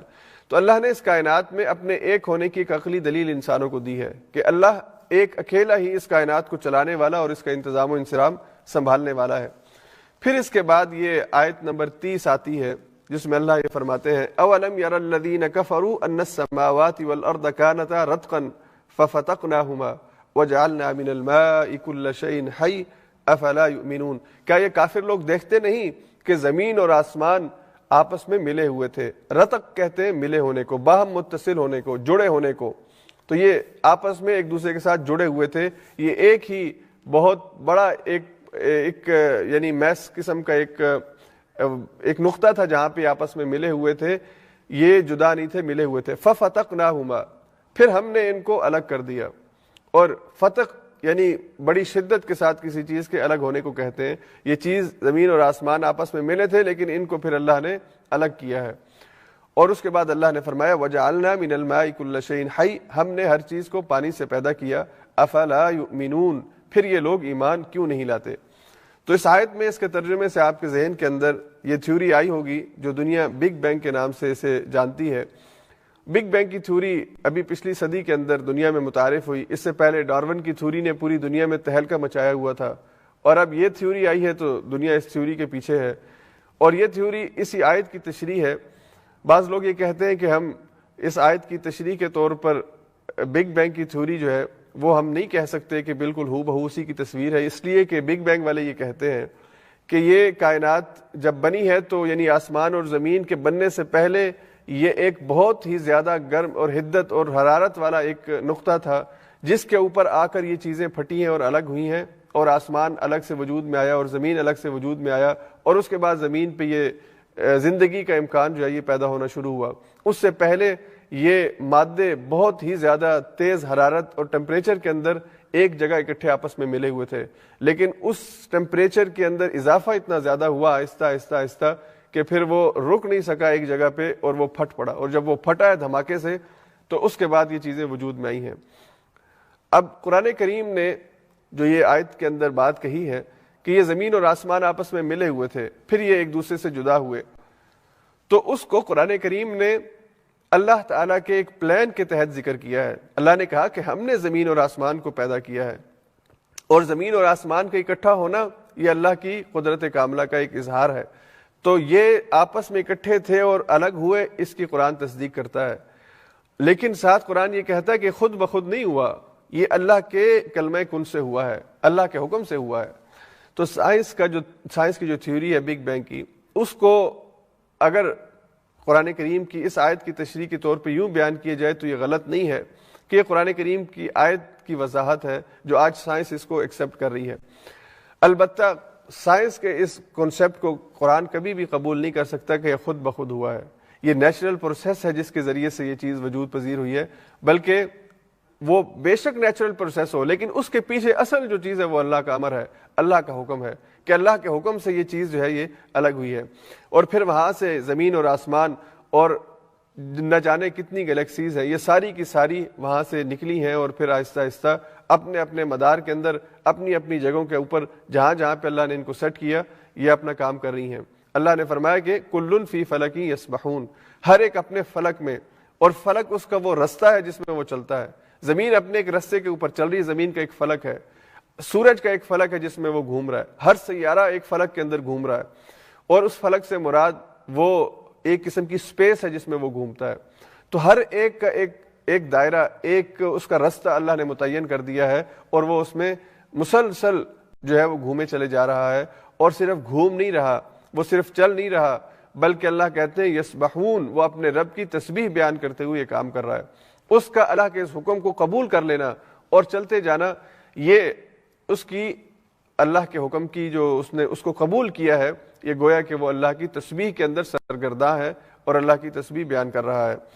تو یہ رتق اور فتق جو لفظ ہیں ان کو ذہن میں رکھیے کہ زمین کا آپس میں ملا ہونا قرآن اس کو ایکسیپٹ کرتا ہے، زمین اور آسمان آپس میں ملے ہوئے تھے، اور پھر ان کے جدا ہونے کو قرآن کہتا ہے کہ یہ جدا ہوئے ہیں۔ لیکن ایک اور بات ذہن کے اندر رکھیے کہ ہمیں قرآن کریم کی کسی آیت کو سچ ماننے کے لیے سائنس کی کسی آیت، سائنس کی کسی ایجاد کا یا سائنس کی کسی ریسرچ کا انتظار نہیں ہے۔ ہم یہ ایمان رکھتے ہیں بطور مسلمان کی قرآن کی ہر آیت وہ حق کے اوپر اور سچ کے اوپر مبنی ہے۔ اگر کسی وقت کوئی سائنسی تھیوری ایسی آ جاتی ہے جو قرآن کی آیت سے متصادم ہے تو وہ سائنسی تھیوری غلط ہو سکتی ہے، وقت اس کو غلط ثابت کر دے گا، جیسے کہ ڈارون تھیوری ہے، لیکن اللہ کی جو آیت ہے، اللہ کا جو کلام ہے، یہ غلط نہیں ہو سکتا۔ تھیوریز انسان جو ہے یہ اس کو اپنے علم اور اپنے تجربے اور اپنی ریسرچ کی بنیاد پہ پتہ چلتی ہے، جو ایک وقت تک ٹھیک رہتی ہے اس کے بعد بدل جاتی ہے۔ دنیا میں بہت سی تھیوریز آئی ہیں اور غائب ہو گئی ہیں، لیکن اللہ کا کلام اپنی صداقت کے ساتھ اور اپنے حق اور سچ ہونے کے ساتھ موجود ہے اور قیامت تک اسی طرح موجود رہے گا۔ اس لیے کسی بھی جب اس وقت وہ واقعہ ہوا تھا جب یہ کائنات کی ابتدا ہوئی تھی، تو ہمارے پاس کوئی ایسا سورس نہیں ہے کہ ہم نے اس وقت کیا ہوا تھا اس کی کوئی فلم بنائی ہو، آنکھوں سے دیکھا ہو، کوئی آ کے ہمیں بتائے کہ یہ کیسے ہوا تھا۔ تو ہماری جو اپنی ایک سائنسی تحقیق ہے اس پر ایک ہم مفروضہ قائم کر لیتے ہیں اور ہم کہتے ہیں کہ ایسا ہوا تھا۔ تو قرآن کریم جو ہے جو بات کہتا ہے اصل میں وہ بات ہے، پھر سائنس اس کی ایک توجیہ ایک زمانے میں کر دیتی ہے کہ ہاں ایسے ہی ہوا تھا، اور آگے آگے سورہ حج کے ابتدا میں یہ بات آئے گی۔ تو اللہ نے فرمایا کہ یہ دونوں آپس میں ملے ہوئے تھے، پھر ہم نے ان کو جدا کیا ہے۔ تو اللہ نے اپنے کلمہ کن سے جب اس کا ایک فیصلہ اس کی طرف سے اس کا ایک وقت طے تھا، اس وقت اس کو جدا ہونے کا حکم دیا، اور زمین اور سورج اور چاند اور ستارے اور دیگر سیارے اور تمام گلیکسیز اپنے اپنے مدار کے اندر گھومنا شروع ہو گئیں۔ اس کے بعد آگے اللہ تعالیٰ نے ایک آیت ارشاد فرمائی جس میں اللہ نے فرمایا وَنَضَعُ الْمَوَازِينَ الْقِسْطَ لِيَوْمِ الْقِيَامَةِ فَلَا تُظْلَمُ نَفْسٌ شَيْئًا، اور ہم ترازو رکھ دیں گے جو پورا پورا تولنے والے ہوں گے قیامت کے دن، اور کسی نفس کے ساتھ ظلم نہیں ہوگا، کسی ایک کے ساتھ بھی ظلم نہیں کیا جائے گا۔ وَإِنْ كَانَ مِثْقَالَ حَبَّةٍ مِّنْ خَرْدَلٍ، اور اگر کوئی رائی برابر چیز بھی ہوگی، بالکل غیر معمولی، جسے دنیا والے بہت حقیر سمجھ کے چھوٹا سمجھ کے نظر انداز کر دیتے ہیں، اللہ کہتے ہیں کہ وہ رائی کے دانے کے برابر بھی کوئی چیز ہوئی اللہ اسے بھی لے آئیں گے۔ وَكَفَى بِنَا حَاسِبِينَ، اور اللہ حساب کے معاملے میں میتھمیٹکس کے اندر اللہ تعالیٰ کو کسی قسم کی کوئی غلطی نہیں ہوتی، ٹاپ کے اوپر ہے۔ یعنی اللہ کا جو حساب ہے، جو کاؤنٹنگز کا اور جو گننے کا اور جو شمار کرنے کا، اس میں کسی قسم کی غلطی اس کا امکان ہی نہیں ہے۔ تو اللہ نے جو قیامت کے دن ذکر کیا کہ ترازو رکھے جائیں گے، تو یہ ترازو اعمال کو تولنے کے لیے ہوں گے۔ اب اعمال کیسے تولے جائیں گے، اس کی 3 توجیحات مفسرین نے بیان فرمائی ہیں۔ ایک تو یہ کہ انسان کا جو بھی عمل ہے اس کو ایک شیپ دی جائے گی، ایک شکل دی جائے گی، جیسا کہ قرآن کے بارے میں یہ آتا ہے کہ قرآن ایک نوجوان کی صورت میں، ایک خوبصورت نوجوان کی صورت میں قیامت کے دن اس آدمی کے سامنے آئے گا جو قرآن کی تلاوت کیا کرتا ہے کثرت کے ساتھ، جسے صاحب قرآن کہتے ہیں، قرآن والا کہتے ہیں۔ تو اسے بتایا جائے گا یہ تیری تلاوت ہے جو دنیا میں کرتا تھا، آج اللہ نے اس تلاوت کو ایک مجسم صورت میں تیرے سامنے کھڑا کر دیا ہے، اور پھر وہ عمل، وہ قرآن کی تلاوت اس ایک مجسم صورت میں تولی جائے گی کہ اس کا وزن کتنا بنتا ہے۔ اس کا ایک دوسرا مفہوم جو ہے وہ یہ ہے جو مفسرین نے بیان کیا کہ صاحب اعمال کو، جو عمل کرنے والے ہیں، ان کو تولا جائے گا، ان کا اپنا ایک وزن ہوگا، جو جتنا نیک ہوگا اس کا اتنا زیادہ وزن ہوگا، جو جتنا کم نیک ہوگا اتنا ہلکا ہوگا۔ تو اعمال، نیک اعمال انسان کو خود وزنی بنا دیں گے اور اس انسان کو تولا جائے گا۔ اور تیسرا یہ کہ جس طرح مختلف پیمانے ہوتے ہیں مختلف چیزوں کو ناپنے کے، جیسے ہمارے ہاں دنیا میں تھرمامیٹر بھی ہیں، کیجیز بھی ہیں، یا اسی طرح پیمائش کرنے کے لیے میٹرز ہیں، ان چیزوں کو دیکھتے ہوئے وہاں پہ مختلف قسم کے اعمال کے ناپنے کے مختلف پیمانے ہوں گے۔ تو یہ 3 مختلف توجیہات ہیں، لیکن جو سب سے بہتر بات ہوتی ہے، جو سمجھ میں بھی آتی ہے، جو معقول لگتی ہے، کہ اللہ تعالیٰ اعمال کو، جو بھی عمل ہے اس کو اپنی کسی قدرت خاصہ کے ذریعے سے تول لیں گے۔ اور اعمال کے اندر وزن کیسے پیدا ہوگا، اس پر قاضی ابن ایاز رحمہ اللہ نے بہت خوبصورت اس کی وضاحت کی کہ اگر ہم یہ چاہتے ہیں کہ ہمارا عمل وزنی ہو اور قیامت کے دن اس کے اندر زیادہ اتنا وزن ہو کہ ہمارا دایاں پلڑا جو ہے وہ بھاری ہو جائے اور بایاں پلڑا اوپر چلا جائے، تو اس کو بھاری کرنے کی 2 شرطیں ہیں۔ ایک شرط یہ کہ آپ جو عمل کر رہے ہیں وہ عمل ٹھیک ہو، تاکہ اس عمل کو تولا جا سکے، وہ عمل آپ کے دائیں پلڑے کے اندر آئے، تو عمل ٹھیک ہونا چاہیے۔ اور دوسرا یہ کہ عمل سنت کے مطابق ہونا چاہیے، جو عمل آپ کر رہے ہیں وہ ٹھیک ہو، عمل مشروع ہو، آپ کر سکتے ہوں، اور پھر اس عمل کے سنت کے مطابق کیا جائے، جس طرح رسول اللہ صلی اللہ علیہ وسلم نے ادا کیا ہے ویسے کیا جائے۔ تو یہ پہلی شرط ہے عمل کے وزنی ہونے کی۔ یعنی مثال کے طور پر اگر آپ کو اللہ نے کہا ہے کہ آپ نے فجر کی 2 رکعت فرض پڑھنے ہیں اور اسے پہلے 2 رکعت سنت رسول صلی اللہ علیہ وسلم پڑھا کرتے تھے، تو اب آپ یہ کہیں کہ فجر کے وقت قرآن کی گواہی دی جائے گی، فرشتے حاضر ہوتے ہیں، بڑا مبارک وقت ہے، تو میں فجر کی 2 رکعت کی بجائے 6 رکعت پڑھ لیتا ہوں۔ آپ نے اپنی طرف سے عمل کو زیادہ کیا ہے، لیکن آپ نے اس عمل کو زیادہ کرنے کے ساتھ اس عمل کو برباد بھی کر دیا ہے، وہ تولا نہیں جائے گا، اس لیے کہ آپ نے اس کو اس طرح نہیں کیا جس طرح رسول اللہ نے آپ کو بتایا ہے۔ بعین ہی اسی طرح اگر آپ حج کے لیے جاتے ہیں اور آپ 9 عرفہ کو، 9 ذی الحجہ کو جو عرفہ کا دن ہے، آپ عرفہ میں جانے کی بجائے آپ کہتے ہیں کہ جی میں پورا دن طواف کرتا ہوں، میں صبح سے لے کے شام تک اس گھر کے چکر لگاتا رہوں گا، طواف کرتا رہوں گا، تو آپ عرفہ میں تو لوگ جا کے آج کل ویسے ہی آرام کرتے ہیں، درخت بھی وہاں پہ لگے ہوئے ہیں، اور اب درخت کیا، اب تو ماشاءاللہ وہاں پہ AC لگ گئے ہیں، ٹینٹ لگے ہوتے ہیں، اور وہاں پہ آپ کو محسوس ہی نہیں ہوتا کہ آپ عرفہ کے میدان میں ہیں۔ تو وہاں پہ عرفہ کے میدان میں اگر آپ نہیں گئے، باوجود اس کے کہ وہاں پہ کوئی مشقت والا کام آپ نے نہیں کرنا، اور طواف آپ سخت گرمی کے اندر چکر لگائی جا رہے ہیں، پسینے میں شرابور ہیں، آپ کا حج بھی قبول نہیں ہوگا، وہ عمل تولا نہیں جائے گا۔ بعین ہی اسی طرح آپ دین کا کوئی کام جو رسول اللہ صلی اللہ علیہ وسلم نے جس طرح بتایا ہے اس کے خلاف کریں گے تو آپ کے اس عمل کے اندر وزن نہیں پیدا ہوگا، وہ عمل ہی ضائع ہو جائے گا۔ تو عمل کے وزنی ہونے کے لیے پہلی شرط یہ ہے کہ آپ کا وہ عمل ٹھیک ہو اور سنت رسول صلی اللہ علیہ وسلم کے مطابق ہو۔ اور دوسرا عمل کو وزنی کرنے کا طریقہ یہ ہے کہ آپ کی نیت ٹھیک ہو، آپ کا جو دماغ کے اندر نیت اور انٹینشن ہے وہ ٹھیک ہونی چاہیے کہ آپ یہ کام کیوں کر رہے ہیں۔ یعنی مثال کے طور پہ آپ نماز پڑھیں، نماز آپ 4 رکعت ظہر، وہ 4 رکعت ہی پڑھیں، لیکن آپ کی اگر نیت یہ ہو جائے کہ میں یہ عمل اللہ کی بجائے اپنے والد صاحب کو خوش کرنے کے لیے میں لمبی نماز پڑھوں کہ لوگ مجھے کہیں کہ بڑا متقی ہے، اور میں اپنے ماتھے پہ یہ محراب بنانے کے لیے سجدے اور زمین پہ اپنا سر رگڑتا رہوں یا زیادہ دیر اس کو زمین پہ رکھوں کہ یہ نشان پیدا ہو جائے، لوگ کہیں بڑا نمازی ہے، بڑا نیک اور متقی ہے، تو یہ جتنی لمبی آپ نماز پڑھیں گے یہ ساری نماز آپ کی ضائع ہو جائے گی، عمل میں نہیں آئے گی۔ اور اسی طرح اگر ایک انسان انفاق کرتا ہے، اللہ کے راستے میں مال خرچ کرتا ہے، وہ مال خرچ کرنا اگر تو وہ حلال سے ہے تب تو وزنی ہوگا، لیکن اگر اس نے وہ مال ناحق کمایا ہے یا کسی کا حق مار کے کمایا ہے اور پھر وہ اللہ کے راستے میں خرچ کر کے یہ سمجھتا ہے کہ وہ اس کا قیامت کے دن کوئی وزنی ہو جائے گا، تو کچھ بھی نہیں ہوگا، بلکہ وہ جس کا مال کھایا وہ وہاں پہ تقاضا کرے گا کہ اس نے دنیا میں میرا مال کھایا تھا، مجھے وہ چاہیے، تو اس کی نیکیاں اٹھا کے اس کو دے دی جائیں گی۔ یعنی اس کے پلڑے میں جو اور کوئی نیکیاں ہیں اس کام کے علاوہ، یہ تو نیکی شمار ہی نہیں ہوئی، تو اور کوئی نیکیاں وہ بھی اٹھا کے اس کو دے دی جائیں گی، اور اگر اس کے پلے کوئی نیکیاں نہیں ہیں تو اس کے ذمے جو اس کا دوسرے آدمی کے گناہ ہے وہ اٹھا کے اس کے کھاتے میں ڈال دیے جائیں گے۔ تو اس لیے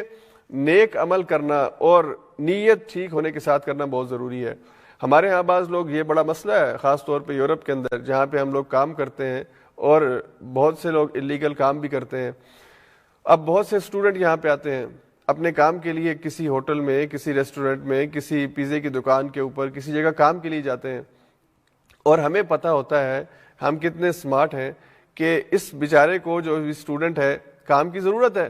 اور ہمارا کام اگر ہم کسی سے قانون کے مطابق پیسے دے کے کروائیں، پورا ٹیکس دے کے کروائیں، تو وہ پیسے جو ہے وہ ہمیں تھوڑے دینے پڑیں گے، زیادہ دینے پڑیں گے، تو ہم اس کو رکھ لیتے ہیں اور ہم پیسے تھوڑے دیں گے۔ اب اس کا جو آپ حق مار رہے ہیں، جو ایک کم از کم تنخواہ، مثال کے طور پہ ناروے کے اندر ایک گھنٹے کی تنخواہ 160 کرون اگر حکومت نے مقرر کی ہے، اور ہم 80 کرون یا 100 کرون کے اوپر اس کو رکھ لیتے ہیں اس کی مجبوری کی وجہ سے کہ اس کو کام چاہیے، تو یہ ہم اس کا حق ہے جو مار رہے ہیں، تو اس کا ہمیں حق اس کو دینا ہے، اس کا حق ہم روک نہیں سکتے۔ اور پھر ہم یہ سمجھیں کہ ہم اس سے جو پیسے ہمارے بچ جائیں گے، زیادہ ہمیں بچیں گے، بچت زیادہ ہوگی، تو ہم اللہ کے راستے میں دے دیا کریں گے۔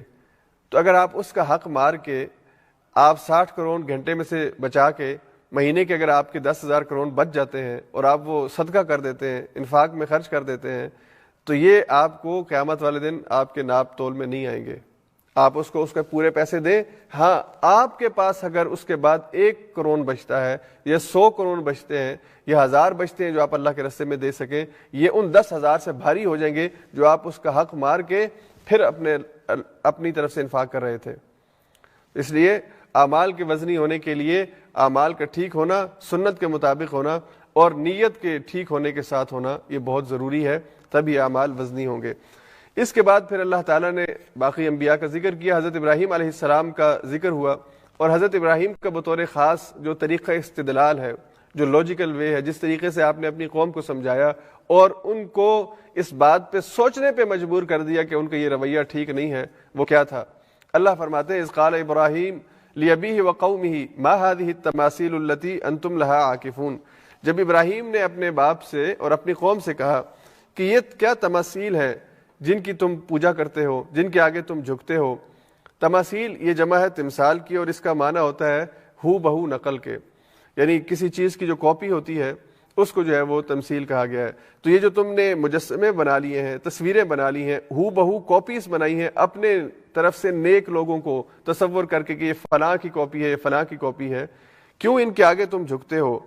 اور یہ عکف یعکفو جو ہوتا ہے، اس کا مطلب ہوتا ہے کہ عبادت کے اور کسی کے آگے بندگی کے تصور کے ساتھ جھکنا۔ تو یہ طریقہ تم نے کیوں اختیار کر رکھا ہے؟ یہ طریقہ تو ٹھیک نہیں ہے۔ ابراہیم علیہ السلام نے ان سے سوال پوچھا، تو انہوں نے آگے سے بتایا کہ یہ ہمارے باپ دادا اسی طرح سے آ رہے تھے اور ہم بھی اسی طرح دین پر عمل کر رہے ہیں۔ یہ ایک بہت بڑی ایک وجہ کسی بھی غلط آدمی کے غلطی پر اصرار کی قرآن نے وہ بیان کی، اور کئی جگہوں پہ بیان کی ہے۔ مشرکین مکہ بھی یہ کہتے تھے ہمارے باپ دادا نے ایسے کیا، اور آج بھی لوگ یہی کہتے ہیں۔ اگر ان کو کوئی بات بتائی جائے کہ آپ یہ غلط کام کر رہے ہیں، یہ طریقہ ٹھیک نہیں ہے، تو کیا ہمارے باپ دادا غلط کرتے تھے؟ ہمارے باپ دادا جو ہے وہ گناہ کرتے رہے ہیں، غلط کرتے رہے ہیں؟ یہ کوئی دلیل نہیں ہوتی حق کو ریجیکٹ کرنے کی یا ٹھیک بات کو ریجیکٹ کرنے کی۔ دلیل یہ ہونی چاہیے آج کے دور میں، اگر کوئی کہے کہ یہ بات جو آپ کہہ رہے ہیں، یہ جو کام آپ کر رہے ہیں یہ ٹھیک نہیں ہے، تو اگلے کو دلیل یہ مانگنی چاہیے کہ اگر یہ ٹھیک نہیں ہے تو آپ مجھے قرآن اور حدیث سے واضح کریں کہ یہ ٹھیک نہیں ہے۔ یہ مت کہا کریں کہ یہ میرے باپ دادا نے اس طرح کیا ہے اور ہم نے تو شروع سے بچپن سے اسی طرح سنا، اسی طرح دیکھا ہے، اس لیے ایسے ہی ہوتا ہے۔ یہ جہالت کی بات ہے، اور یہ مشرکین مکہ کی اور ہر دور کے مشرکین کا یہ طرز عمل ہے کہ وہ عمل کو ٹھیک کرنے کی بجائے اور غلطی کی اصلاح کرنے کی بجائے آگے سے کہہ دیتے ہیں ہمارے باپ دادا نے ایسے کیا۔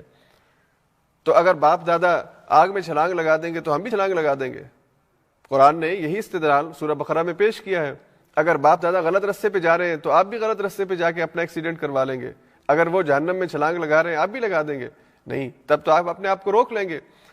آپ کہیں گے کہ یہ تو بہت ہی کوئی بے وقوفانہ کام ہے اپنے آپ کو نقصان پہنچانا۔ تو اس لیے باپ دادا کا عمل دلیل نہیں ہوتا کہ میرے باپ دادا ایسے کرتے تھے۔ ہاں، اگر وہ عمل قرآن اور سنت کے مطابق ہے پھر دلیل ہے، پھر آپ لگے رہیں اس کے اوپر، ڈٹ جائیں۔ لیکن اگر وہ عمل قرآن اور حدیث کے خلاف ہے تو پھر وہ صرف ان کا عمل ہونے کی وجہ سے کوئی دلیل نہیں بن سکتا۔ ہمارے ہاں بر صغیر کے اندر یا ان علاقوں میں خاص طور پہ جو عجم کے علاقے ہیں، ایران کا علاقہ ہے، ترکی کا علاقہ ہے، ان علاقوں میں بہت سی ایسی چیزیں ہیں کہ جن کی دین کے اندر اصل نہیں ہے، اور لوگ ان کو دین سمجھ کے اس کے اوپر عمل کرتے ہیں کہ یہ دین ہی اس طرح ہمیں ملا ہے، اس لیے کہ ہم نے اپنے باپ دادا کو ایسے کرتے ہوئے دیکھا ہے۔ اور ہمارے ہاں بطور خاص ہندوستان کا جو علاقہ تھا بر صغیر کا، جس میں اب پاکستان، بنگلہ دیش، انڈیا، یہ سارا علاقہ آتا ہے، ہم کیونکہ ہندوؤں کے ساتھ رہے ہیں، تو ہندوؤں کی طرح کے توہمات اور عقیدے آج بھی ہمارے مسلمانوں کے درمیان موجود ہیں، آج بھی موجود ہیں۔ جس طرح کے ہندو بعض چیزوں کے بارے میں توہمات کا شکار ہیں، حالانکہ قرآن کریم نے اور حدیث پاک نے اس حوالے سے ہر چیز کی نفی کی ہے کہ کوئی چیز نقصان دہ نہیں ہوتی، کوئی چیز کسی کو نقصان نہیں دیتی۔ ہم آج بھی دیکھتے ہیں کہ گاڑیوں کی نئی گاڑی خریدیں گے، اس کے نیچے کالا کپڑا باندھ دیں گے، جوتی باندھ دیں گے، اور ہمارے ہاں آج بھی یہ تصور ہے کہ آپ صبح جا رہے ہیں اپنے کام پہ، آپ کے سامنے سے کالی بلی یا کالا کتا گزر جائے تو وہ آپ کے لیے نحوست کی علامت ہے۔ دنوں کے بارے میں ہمارا یہی تصور ہے۔ تو یہ جو باپ دادا کی طرف سے چیزیں آئی ہیں، یہ بہت سی چیزیں دین کی وجہ سے نہیں آئیں، یہ اس بیک گراؤنڈ کی وجہ سے آئی ہیں جہاں پہ وہ رہے تھے، جن قوموں میں وہ رہے تھے اور جن مذاہب کے ساتھ ان کا اٹھنا بیٹھنا تھا۔ تو اپنے عمل کو اگر پرکھنا ہے تو قرآن اور حدیث کی بنیاد کے اوپر پرکھنا ہے۔ تو انہوں نے کہا کہ ہمارے باپ دادا ایسے کرتے تھے تو اسی لیے ہم بھی یہ کام کر رہے ہیں۔ ابراہیم علیہ السلام نے ان کو سمجھایا، بات ان کی سمجھ میں نہیں آئی تو ابراہیم نے کہا وَتَاللَّهِ لَأَكِيدَنَّ أَصْنَامَكُمْ بَعْدَ أَن تُوَلُّوا مُدْبِرِينَ، پھر میں تمہارے ساتھ ایک ایسی تدبیر کرتا ہوں کہ تمہیں بات سمجھ میں آ جائے۔ میں نے تو تم سے پوچھا اور تم کو سمجھایا اور بتایا، لیکن تمہیں بات جو ہے وہ سمجھ میں نہیں آ رہی، تو اب میں تمہیں ایک تدبیر کے ذریعے میں ایک کام کروں گا اور تمہیں پھر سمجھ میں آئے گی۔ اور یہ بات ظاہری بات ہے، ابراہیم علیہ السلام نے اپنے طور پر یہ عزم اور ارادہ کیا کہ میں ایسا کام کروں جس سے میری قوم کو یہ بات سمجھ میں آ جائے کہ یہ بت جن کی یہ پوجا کرتے ہیں نہ انہیں نفع دے سکتے ہیں، نہ انہیں نقصان دے سکتے ہیں، نہ ان کی بات سنتے ہیں، حتیٰ کہ خود اپنی حفاظت بھی نہیں کر سکتے۔ تو پھر ابراہیم نے کیا کیا کہ ایک دن جب وہ اس قوم کا کوئی میلہ تھا یا کوئی خوشی کا دن تھا، وہ باہر گئے ہوئے تھے، اپنے گھروں سے نکل کے، اس محلے سے نکل کے کسی باہر جگہ پہ جمع ہوئے تھے۔ تو ابراہیم علیہ السلام بڑے بت خانے میں گئے اور وہاں پہ بتوں کو توڑا، اور توڑنے کے بعد کلہاڑی جو ہے وہ بڑے بت بڑے میاں صاحب کے ہاتھ میں رکھ دی اور آپ وہاں سے باہر آ گئے۔ اب جب قوم واپس آئی اور قوم نے دیکھا کہ ہمارے بتوں کو، ہمارے خداؤں کو کسی نے ان کا تہس نہس کر دیا ہے اور جو بڑا خدا ہے اس کے ہاتھ میں کلہاڑی پکڑا دی ہے، تو یہ کیا معاملہ ہوا ہے؟ اب پورے محلے کے اندر، پورے علاقے کے اندر یہ موضوع بحث بنا، اور یہ بات کہ ہمارے خداؤں کو کسی نے قتل کر دیا ہے، ہمارے خداؤں کو کسی نے مار دیا ہے، یہ خود اگر انسان سوچے تو اس کے لیے یہ بات کہتے ہوئے اس کے عقیدے کا ابطال ہو رہا ہے کہ جب آپ یہ کہہ رہے ہیں کہ آپ کے خدا کو مار دیا تو اس کا مطلب ہے کہ آپ کا خدا مر گیا، اور جو مر جائے وہ خدا نہیں ہو سکتا۔ تو ابراہیم علیہ السلام یہی چاہتے تھے کہ یہ بات وہ کریں اور خود سوچیں، لیکن جب ان کو یہ سوچ نہیں آئی، شیطان غلطی میں بھی انسان کو اندھا کر دیتا ہے کہ وہ خود غلط کہہ رہا ہوتا ہے، خود ہی اپنے عقیدے کا انکار اور ابطال بھی کر رہا ہوتا ہے اپنی بات کے ذریعے، لیکن سوچ نہیں رہا ہوتا کہ میں کیا کہہ رہا ہوں۔ تو انہوں نے بات چیت شروع ہوئی، اور پھر یہ کہ کام کس نے کیا، تو سب کی نظریں ابراہیم کی طرف کہ ہمارے درمیان ایک نوجوان ہے، فتن یقال لہ ابراہیم، اس کا نام ابراہیم ہے، وہ ہمارے بتوں کو برا بھلا کہتا ہے، یہ کام اسی نے کیا ہوگا۔ ابراہیم کو لے آئے اور ابراہیم سے پوچھا، ابراہیم یہ کیا آپ نے کیا ہمارے بتوں کے ساتھ؟ تو ابراہیم کہتے ہیں کہ مجھ سے کیا پوچھتے ہو، ان سے پوچھو، اور وہ جو بڑا تمہارا خدا ہے وہاں پہ بیٹھا ہوا ہے اس سے پوچھو جس کے ہاتھ میں کلہاڑی ہے۔ بل فعلہ کبیرہم ھذا فاسألوہم ان کانوا ینطقون، اگر یہ بولتے ہیں تو ان سے پوچھ لو۔ اب یہ وہ پوائنٹ تھا جس کی وجہ سے ابراہیم علیہ السلام نے ان کو بتوں کو توڑا تھا کہ یہ خود اس سوال کا جواب دیتے ہوئے سوچیں گے۔ اگر پہلے ان کو سوچ خود نہیں آئی جب یہ کہہ رہے تھے کہ ہمارے خداؤں کو کسی نے مار دیا ہے، قتل کر دیا ہے، توڑ دیا ہے، گرا دیا ہے،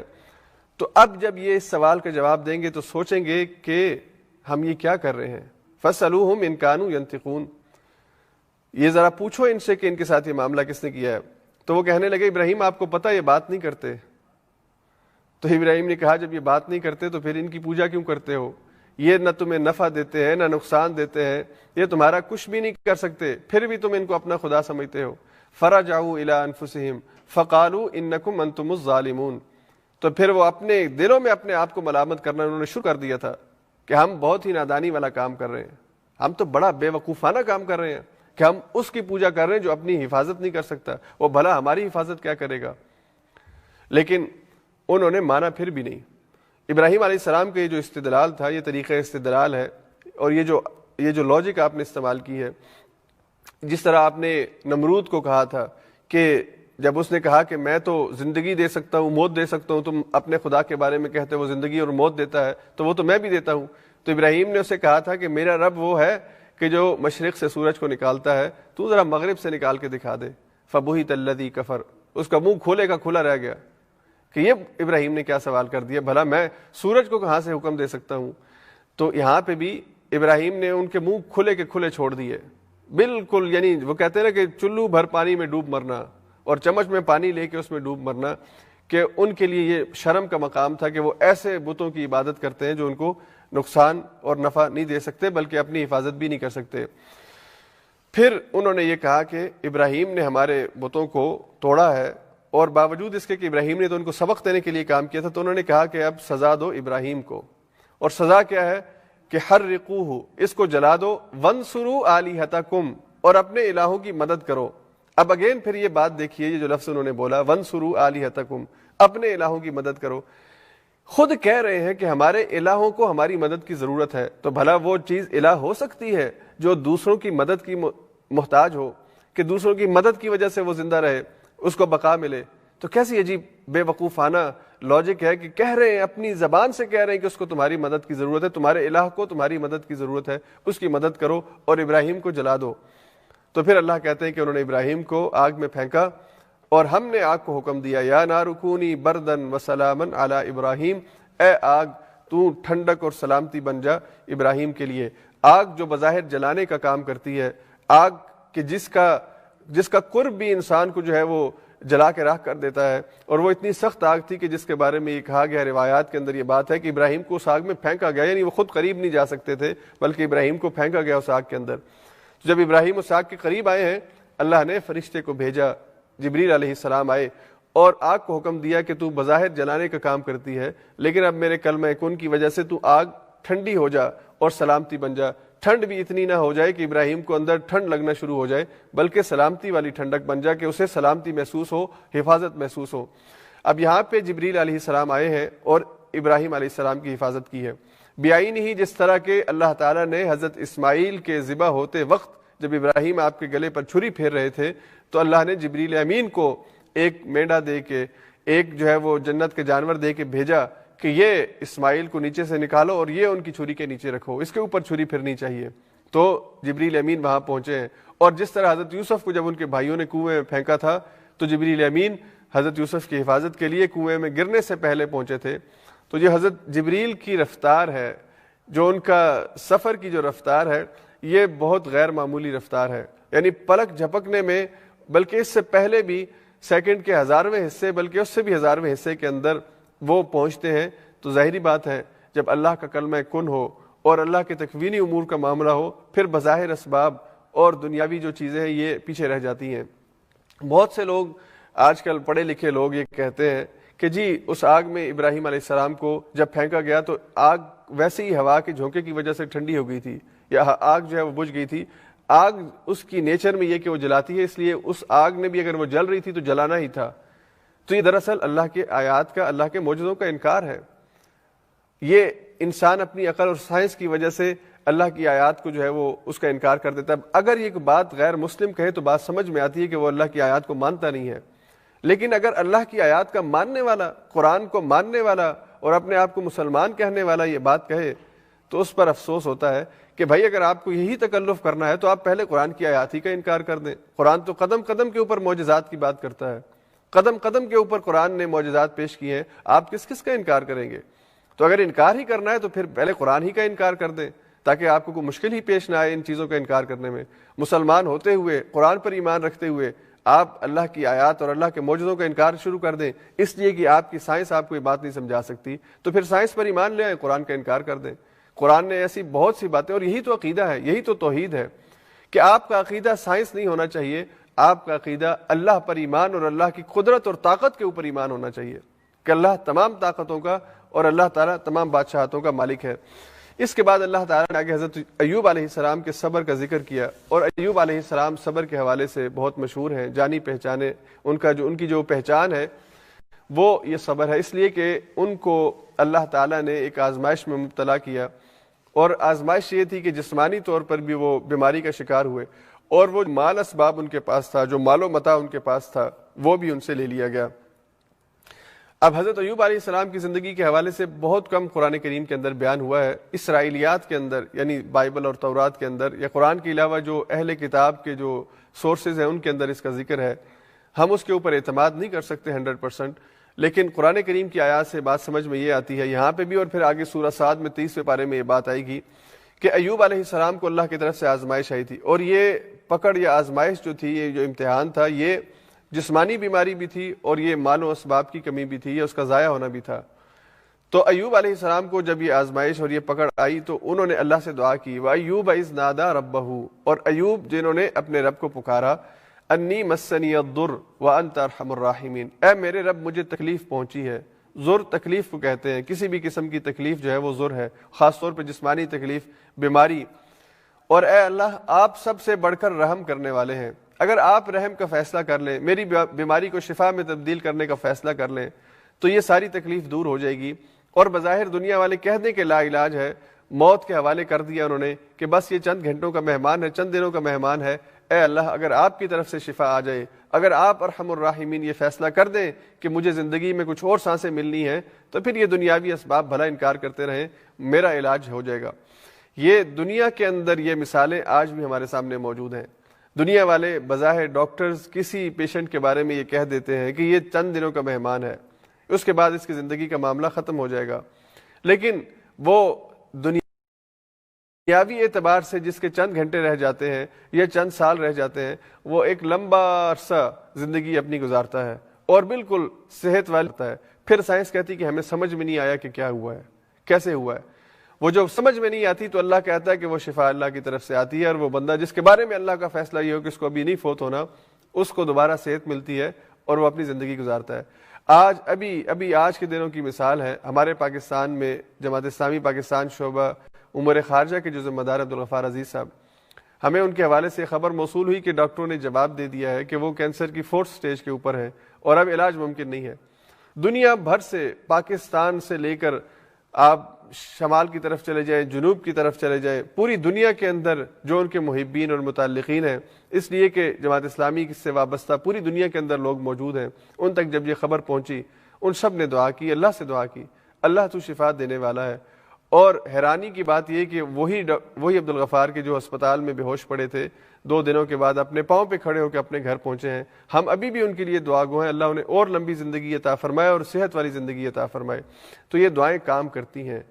تو ایوب علیہ السلام نے جو بظاہر دنیاوی علاج کے اسباب تھے وہ بھی اختیار کیے ہوں گے, لیکن اس کے ساتھ اللہ سے دعا مانگی, اے اللہ مجھے یہ تکلیف پہنچی ہے. اور لا علاج بیماریوں کے لیے یہ دعا جو ہے یہ بہت ہی مؤثر اور بہت ہی بہترین دعا ہے جو ایوب علیہ السلام نے اللہ سے مانگی تھی. رب انی مسنی الضر, اللہ مجھے تکلیف پہنچی ہے, میں بیماری میں گرفتار ہو گیا ہوں. اللہ مرض ایسا ہے کہ دنیا کے جو بظاہر علاج کے جتنے طریقے ہیں وہ علاج بھی نہیں کر پا رہے, اور میں آہستہ آہستہ میری صحت مزید خراب ہو رہی ہے, تو میرے ساتھ رحم کا معاملہ کر دے. تو اللہ فرماتے ہیں فاستجبنا له فکشفنا ما به من ضر, ہم نے ایوب کی دعا کو سنا اور ہم نے اس کی تکلیف کو اس سے دور کر دیا. وآتیناہ اہلہ ومثلہم معہم, ہم نے اس کا اہل جو اس سے ضائع ہو گیا تھا وہ بھی اس کو عطا کر دیا. کہتے ہیں کہ ان کی اولاد یا ان کے پیروکار جو تھے یا جو ان کے ماننے والے تھے, ان میں سے کچھ لوگوں کو اللہ نے پھر سے زندگی دے دی جو بظاہر یا تو مر چکے تھے یا موت کے قریب پہنچ چکے تھے, واللہ عالم. اور اللہ نے فرمایا رحمتا من عندنا, یہ ہماری طرف سے رحمت ہوئی اپنے بندے ایوب کے اوپر, اس کے صبر کی وجہ سے اور ہمارے اوپر ایمان کی وجہ سے اور ہمارے ساتھ دعا اور تعلق کی وجہ سے ہم نے اس کے اوپر رحم کیا. وذکریٰ للعابدین, اور اللہ نے یہ ذکر بنا دیا, یہ اللہ نے یہ نشانی بنا دی ان سب کے لیے کہ جو اللہ کی عبادت کرنے والے ہیں, کہ وہ بھی ایوب کی طرح صبر کریں, اللہ سے دعا مانگے, اللہ شفا بھی دیں گے اور جو کچھ نقصان ہوا ہے اس کا ازالہ بھی اللہ تعالیٰ فرمائیں گے. اس کے بعد اللہ تعالیٰ نے حضرت یونس کا ذکر کیا 2 آیات میں, اور ان کو ذنون کہا جس کا مطلب ہے مچھلی والے, اس لیے کہ وہ مچھلی کے پیٹ میں چلے گئے تھے. تو اس مچھلی کے پیٹ میں جانے کی جو وجہ تھی وہ یہ تھی کہ یونس علیہ السلام اپنی قوم سے آ گئے تھے اور یہ ان کو بتائے تھے کہ ان پر اللہ کا عذاب آنے والا ہے, اور یہ حکم ربی سے پہلے کہہ کے وہ وہاں سے نکل پڑے تھے. تو جب وہاں سے نکلے ہیں, اس قوم کے بارے میں ابھی اللہ کی طرف سے عذاب کا وقت مقرر نہیں ہوا تھا, اس نے توبہ کی ہے اور اپنے رویے کو ٹھیک کیا ہے, اللہ کی طرف رجوع کیا ہے. تو یونس علیہ السلام وہاں سے آگے چلے ہیں, تو آگے ایک جگہ سمندر میں جہاں پہ آپ کشتی پہ سفر کر رہے تھے, وہاں پہ ایک روایت کے مطابق کہ کشتی نے کہا کہ کشتی سمندر میں گر گئی، اور کشتی والوں نے کہا کہ بچاؤ کا ایک ہی رستہ ہے کہ ہماری کشتی میں سے ایک آدمی کا وزن کم کیا جائے، یعنی اس کو سمندر کے حوالے کر دیا جائے۔ تو قرہ جس کے نام نکلا وہ حضرت یونس تھے۔ حضرت یونس کو سمندر میں پھینکا گیا،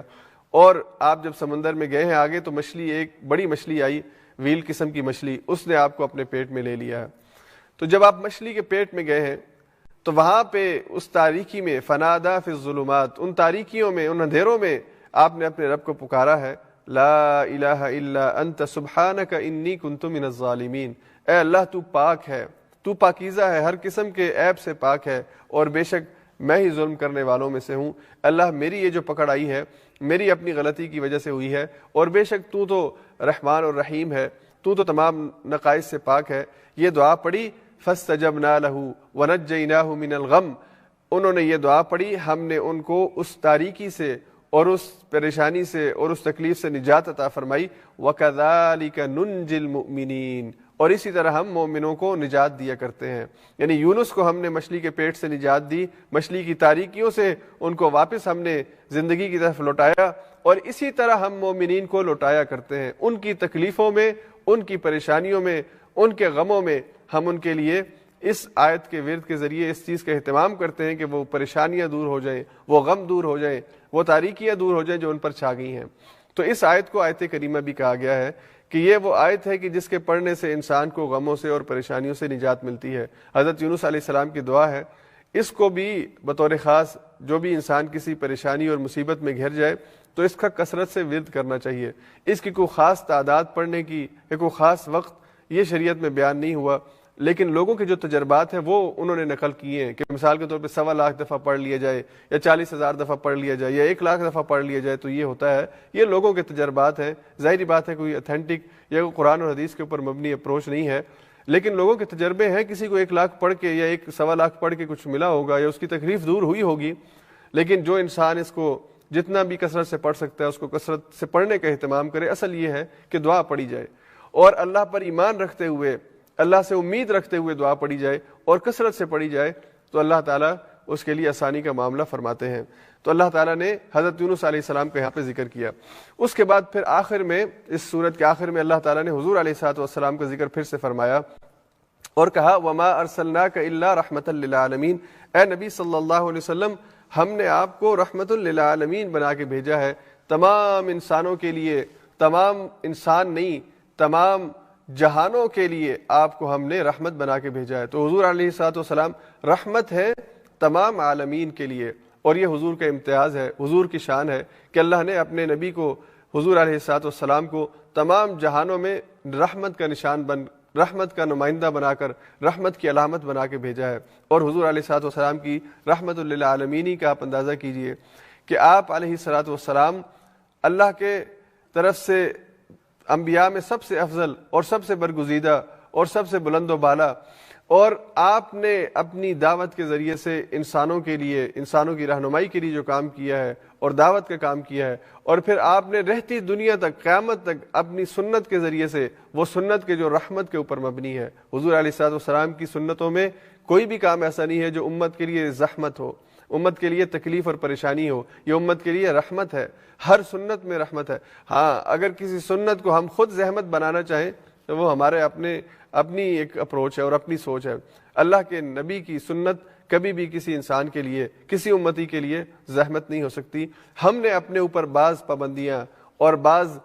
چیزیں ایسی اپنے اوپر لاگو کر لی ہیں، اور ہم نے کچھ خاص قسم کی ترتیبات بنا لی ہیں جو حضور علیہ السلام نے نہیں بنائی تھی۔ حضور نے فرمایا کہ مجھے دین یسر دیا گیا ہے، وہ دین کہ جو آسانی کا دین ہے، اور حضور نے فرمایا کہ اگر میرے سامنے 2 چیزیں ہوں، ایک آسانی کی طرف اور ایک مشکل کی طرف، تو میں آسانی کو اپنانے والا ہوں۔ اور حضور نے ہمیں حکم دیا ہے یسرو، آسانی کا معاملہ پیدا کرو، آسانی کے رستوں کو اختیار کرو، ولا تنفرو، اور نفرت کے اور دوسروں کو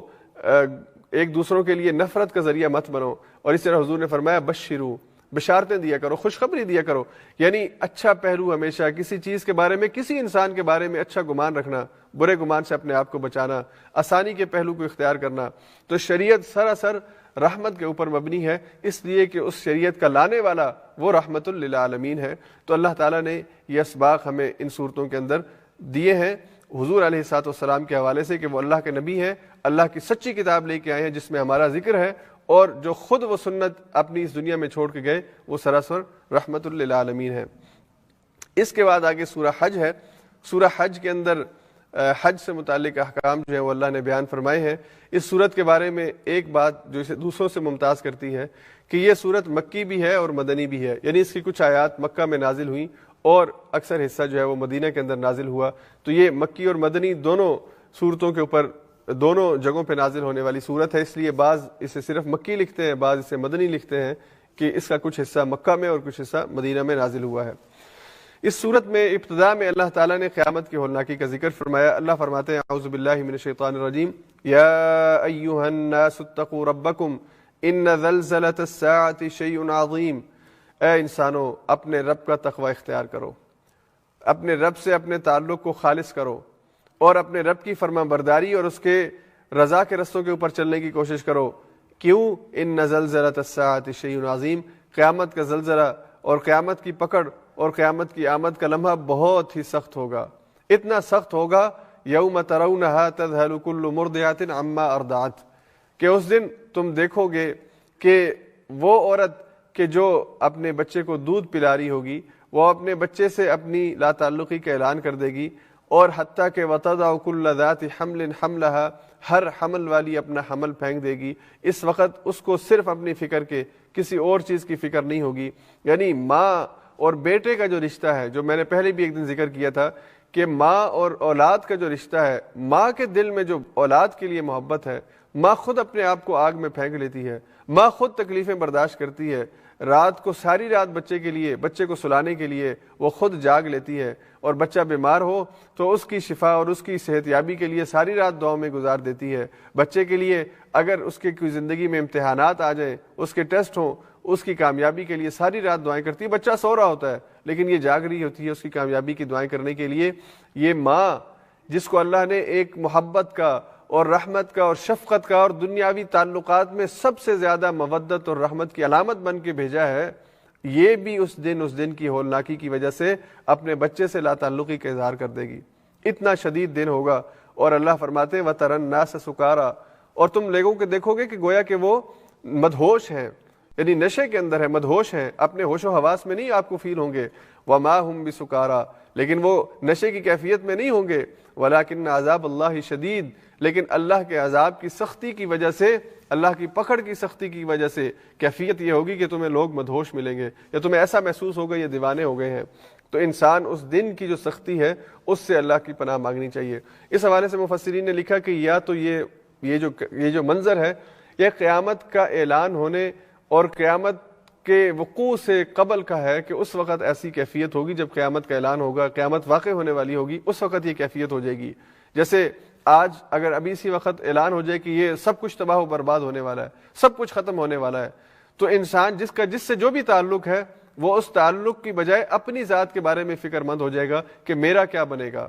میں کیسے اپنے آپ کا بچاؤ کر سکتا ہوں، یا اگر میرا ایمان ہے آخرت پہ تو آخرت میں میرا معاملہ کیا ہوگا، کیسے ہوگا، اور میں کیا جنت میں جا سکوں گا، نہیں جا سکوں گا، اور میں فوراً اپنے رب کے سامنے پیش ہونے والا ہوں۔ تو یہ جو رب کے سامنے پیش ہونے کا احساس ہے، یہ احساس انسان کو جو ہے وہ کانپ کے رکھ دیتا، انسان کانپ جاتا ہے، اور انسان ایک دفعہ ہل جاتا ہے کہ میں کیسے اپنے رب کا سامنا کروں گا۔ جتنا نیک سے نیک انسان بھی ہو، جو نفس کے اندر اور جو اس کی پرائیویٹ لائف کے اندر اور جو اس نے چھوٹے موٹے گناہ کیے ہوتے ہیں یا اس نے بڑے بڑے گناہ کیے ہوتے ہیں، یہ سارے اس کے ذہن کے اندر پھر چلنا شروع ہو جاتے ہیں فلم کی طرح کہ میں نے تو یہ بھی کیا ہوا ہے، میں نے تو یہ بھی کیا ہوا ہے، مجھ سے تو یہ بھی غلطی ہوئی، مجھ سے اے اللہ میں کیسے تیرا سامنا کروں گا۔ تو یہ جو کیفیت ہے، یا تو یہ قیامت سے بالکل پہلے کی، یا پھر قیامت کے دن جب حشر کا میدان لگے گا اس میدان کی یہ کیفیت ہے۔ اور بعض احادیث کے اندر اس کی تفصیلات آئی ہیں کہ اس دن نفسی کا عالم ہوگا، ہر انسان اپنے بارے میں فکر مند ہوگا کہ اس کی بچت ہو جائے، اس کو کامیابی اور نجات مل جائے۔ تو یہ قرآن کریم کی ان آیات میں اللہ تعالیٰ نے قیامت کی ہولناکی کا ذکر فرمایا ہے۔ اس کے بعد اللہ تعالیٰ نے آیت نمبر 5 میں انسانی تخلیق کے جو مراحل ہیں، جو انسان کی پیدائش ہے، اس حوالے سے یہ آیت ارشاد فرمائی، یا ایھا الناس ان کنتم فی ریب من البعث، اے انسانوں اگر تم دوبارہ اٹھائے جانے کے حوالے سے کسی شک میں پڑے ہوئے ہو، اس وقت کے مشرکین کو اور اللہ کی آیات کے انکار کرنے والوں کو بھی، اور آج کے دور کے اندر بھی آخرت کا انکار کرنے والوں، اللہ کے انکار کرنے والوں کے سامنے اللہ کی یہ دلیل، اللہ کی طرف سے یہ آیت موجود ہے، ہمیں ان کو پڑھ کے سنانی چاہیے کہ اگر تم آخرت میں دوبارہ سے اٹھائے جانے کے منکر ہو، فَإِنَّا خَلَقْنَاكُم مِّن تُرَابٍ، تو پھر دیکھو ہم نے تمہیں مٹی سے پیدا کیا، ثُمَّ مِن نُطْفَةٍ، پھر پانی کی ایک بوند سے تمہیں پیدا کیا، ثُمَّ مِن عَلَقَةٍ، پھر تم علقہ بن گئے، یعنی گاڑے خون کے اندر تبدیل ہوا وہ نطفہ، اور پھر ثُمَّ مِن مُضْغَةٍ، وہ جو خون کا ایک گاڑا خون بنا تھا، پھر وہ گوشت کے لوتھڑے میں تبدیل ہوا، اور یہ گوشت کا لوتھڑا مخلقۃ وغیر مخلقۃ، یہ پھر اپنے آخری جو اس کی اصل شکل ہے اس تک پہنچا اور ایک انسان کی صورت میں وجود میں آیا، وغیر مخلقۃ، یا یہ جو گوشت کا لوتھڑا تھا یہ اپنی شکل اختیار نہ کر سکا اور یہ حمل جو ہے یہ ضائع ہو گیا، لِنُبَيِّنَ لَكُمْ، اور یہ ہم نے اس وجہ سے کیا، یہ سارا معاملہ ہم نے تمہیں اس وجہ سے بیان کیا تاکہ ہم تمہارے سامنے اس کی ایکسپلینیشن دیں کہ انسان تم پیدا کیسے ہوئے ہو، تمہارے پیدائش کے مراحل کو وضاحت سے بیان کرنے کے لیے ہم تمہیں یہ بات بتا رہے ہیں۔ اور پھر اللہ کہتے ہیں وَنُقِرُّ فِي الْأَرْحَامِ مَا نَشَاءُ إِلَىٰ أَجَلٍ مُّسَمًّى، پھر اس پوری شکل بننے کے بعد تم ایک مقررہ مدت تک اپنی ماؤں کے پیٹ کے اندر رہے، ثُمَّ نُخْرِجُكُمْ طِفْلًا، پھر تم ایک بچے بن کے اس دنیا کے اندر آئے، ثُمَّ لِتَبْلُغُوا أَشُدَّكُمْ، پھر تم اپنی پکی عمر کو پہنچے، اور پکی عمر سے مراد یا تو 40 سال کی عمر ہے جس کے بارے میں قرآن آگے سورہ احقاف میں آئے گا کہ وہ انسان کی عقل کے اعتبار سے، طاقت کے اعتبار سے، صلاحیتوں کے اعتبار سے بہترین عمر ہوتی ہے، 40 سال کی جو عمر ہے، یعنی تم اپنی بہترین عمر کو پہنچے،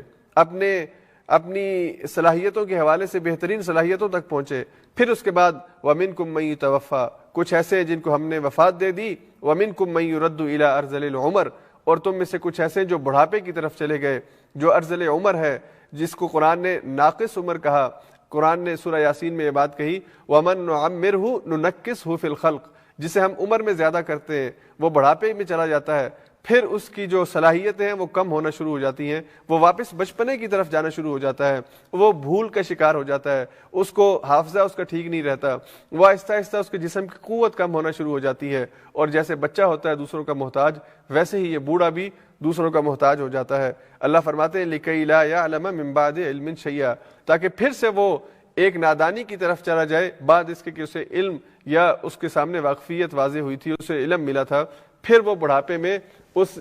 نادانی کی طرف یا جو حفظ کی کمی ہے اس کی طرف اس کا سفر شروع ہو جائے۔ اور پھر دوسری دلیل اللہ یہ بتاتے ہیں وَتَرَى الْأَرْضَ هَامِدَةً فَإِذَا أَنزَلْنَا عَلَيْهَا الْمَاءَ اهْتَزَّتْ وَرَبَتْ وَأَنبَتَتْ مِن كُلِّ زَوْجٍ بَهِيجٍ، کیا تم زمین کو نہیں دیکھتے ہو کہ یہ زمین مردہ پڑی ہوتی ہے، پھر اللہ تعالیٰ اس پہ آسمان سے پانی نازل کرتے ہیں تو یہ لہلہا اٹھتی ہے، اس کے اندر پھل اور رنگ اور خوشبوئیں پیدا ہونا شروع ہو جاتی ہیں۔ تو اگر تمہارے سامنے مردہ زمین سے زندہ ہونے اور انسان جو بالکل کچھ بھی نہیں تھا پانی کی ایک بوند سے ایک زندہ وجود کی صورت میں تمہارے سامنے کھڑا ہو جاتا ہے، اگر تمہارے لیے یہ دو دلیلیں بھی ناکافی ہیں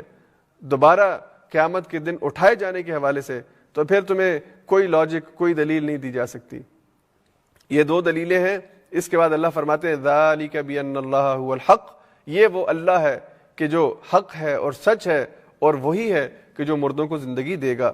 تو اللہ تعالیٰ نے دو بہت ہی لاجیکل یہاں پہ دو انداز میں بات کی ہے،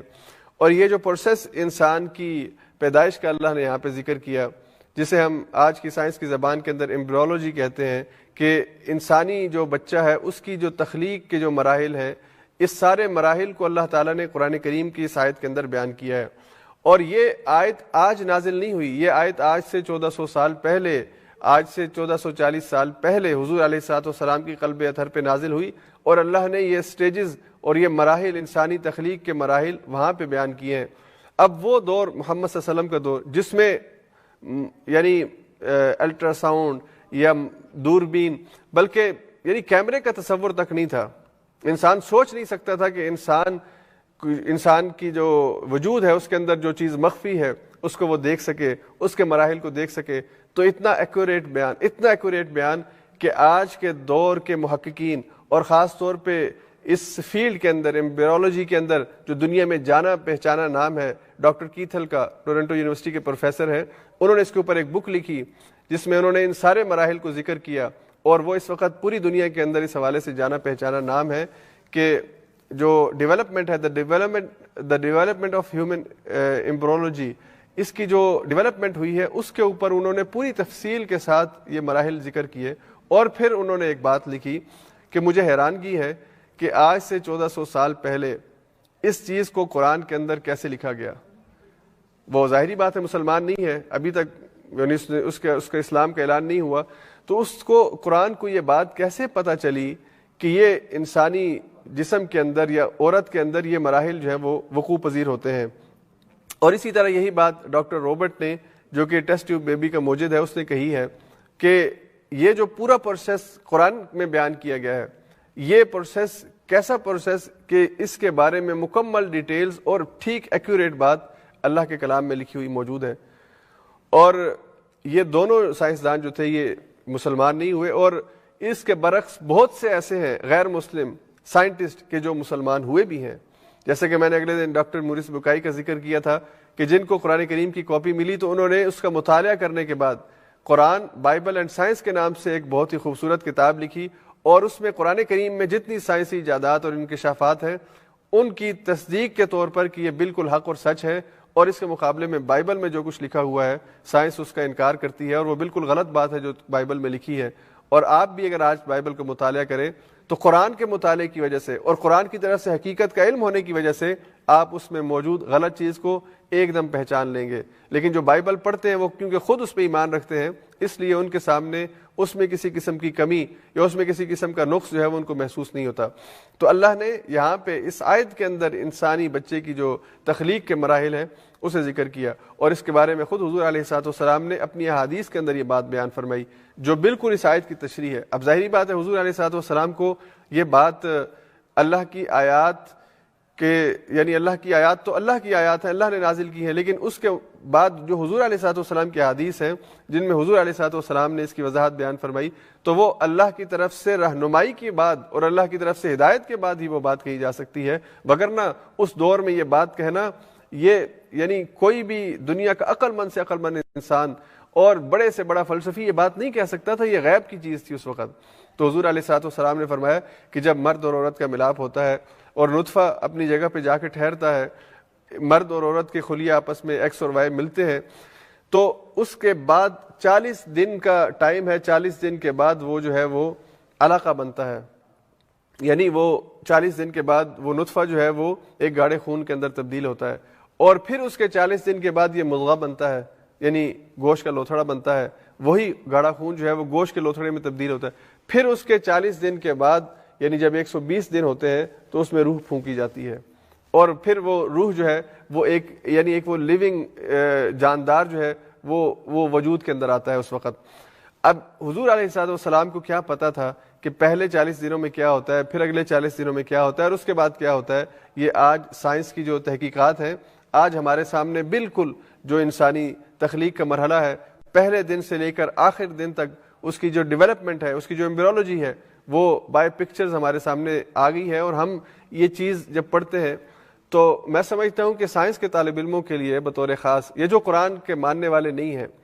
ان کے قرآن پر ایمان لانے کی یہی ایک وجہ کافی ہے کہ اللہ نے قرآن میں یہ جو بات کہی ہے آج سے 1400 سال پہلے، اس وقت سائنس، اس وقت ٹیکنالوجی اور اس وقت کی جو ایمبریولوجی تھی وہ اس قابل نہیں تھی کہ وہ یہ تحقیقات اس وقت کر سکتی اور یہ بات بتا سکتی، تو یہ قرآن کے سچ ہونے، حق ہونے کے لیے کافی ہے۔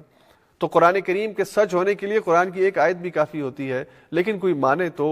کوئی اپنے اندر ماننے کا جذبہ پیدا کرے تو، اگر کسی نے انکار کی قسم اٹھائی ہے اور اس نے ماننا ہی نہیں ہے پھر بھلے آپ جو بھی کر لیں وہ ماننے والا نہیں ہے۔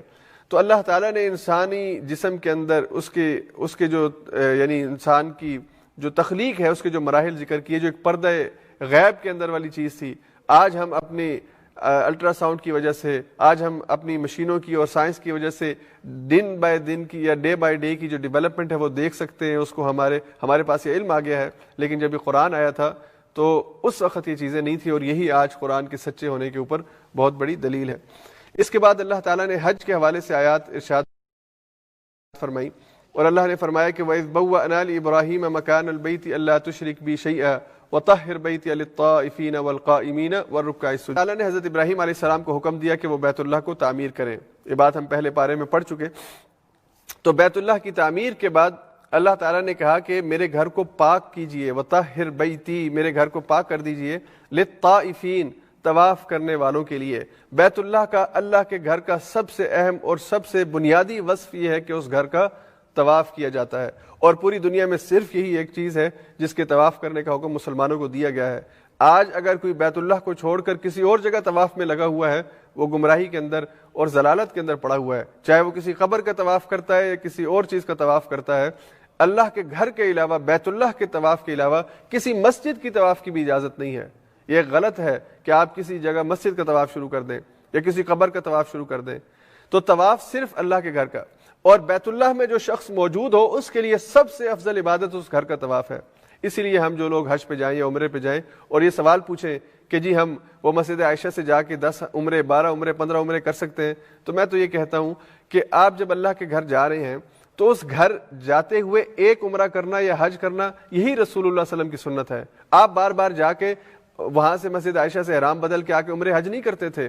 آپ صرف جاتے تھے ایک سفر میں عمرہ، اور ساتھ اگر حج کے دن ہے تو حج کر لیا، وگرنہ عمرہ کر کے واپس آ گئے۔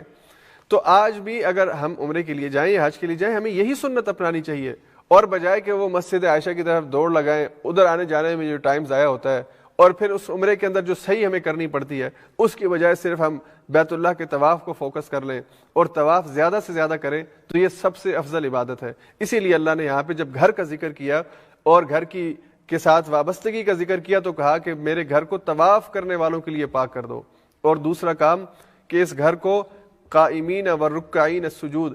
قیام کرنے والوں، رکوع کرنے والوں اور سجود کرنے والوں، یعنی نماز پڑھنے والوں کے لیے۔ تو بیت اللہ کے اندر دو ہی عبادتیں سب سے افضل ہیں۔ اگر کوئی بیت اللہ میں موجود ہے، اس کے طواف اور اس کے مطاف کے اندر یا اس حرم کے اندر موجود ہے، تو دو ہی عبادتیں افضل ہیں، اسی پر فوکس کرنا چاہیے، اسی کو پریورٹی بنانا چاہیے، ایک اس گھر کا طواف اور ایک وہاں پہ نماز، اس لیے کہ اس جگہ پر جو نماز ہے وہ نماز دنیا کی باقی مسجدوں یا باقی جگہوں سے زیادہ اجر اور فضل والی افضلیت نماز ہے۔ حضور کی ایک حدیث کے مطابق کہ وہاں پہ ایک نماز بقیہ نمازوں کے مقابلے میں 1,00,000 زیادہ نمازوں کا ثواب دیتی ہے۔ تو اتنی بڑی اجر کی اور اتنے بڑی فضیلت جو ہے وہ اگر موجود ہے، پھر اگر ہم کسی اور چیز میں اپنا ٹائم لگائیں تو میرا خیال ہے کہ ہم خود اپنے آپ کو کسی ایسی چیز کو پریورٹائز کر رہے ہیں جس کو ہمیں اصل میں پریورٹائز نہیں کرنا چاہیے تھا۔ تو یہاں پہ اللہ نے طواف اور نماز دو چیزوں کا ذکر کیا۔ پھر اللہ نے یہاں پہ فرمایا کہ میں نے ابراہیم سے کہا وَأَذِّن فِي النَّاسِ، لوگوں میں اعلان کر دیں، بالحج، حج کا آپ اعلان کر دیں،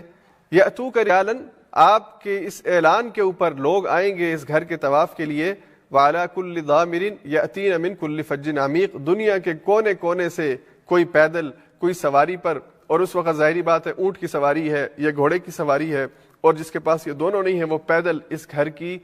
طواف کے لیے آئے گا۔ اور آج کے دور میں اگر ہوائی جہاز ہے، سفر کی سہولت ہو گئی ہے، تو لوگ اس سفر کو، سہولت کے سفر کو اختیار کر کے بھی وہاں پہ پہنچیں گے۔ پہلے مشقت کا سفر تھا، اب سہولت کا سفر ہے کہ انسان یہاں سے جہاز پہ بیٹھتا ہے، 6 گھنٹے 8 گھنٹے کے بعد وہ اللہ کے گھر پہنچ جاتا ہے۔ تو یہاں پہ جو اللہ نے بات کہی کہ من کل فج عمیق،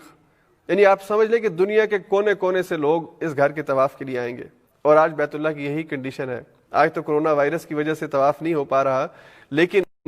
عام دنوں میں جب حالات نارمل ہے تو پوری دنیا کے کونے کونے سے، دنیا کے چپے چپے سے لوگ وہاں پہ آتے ہیں۔ یعنی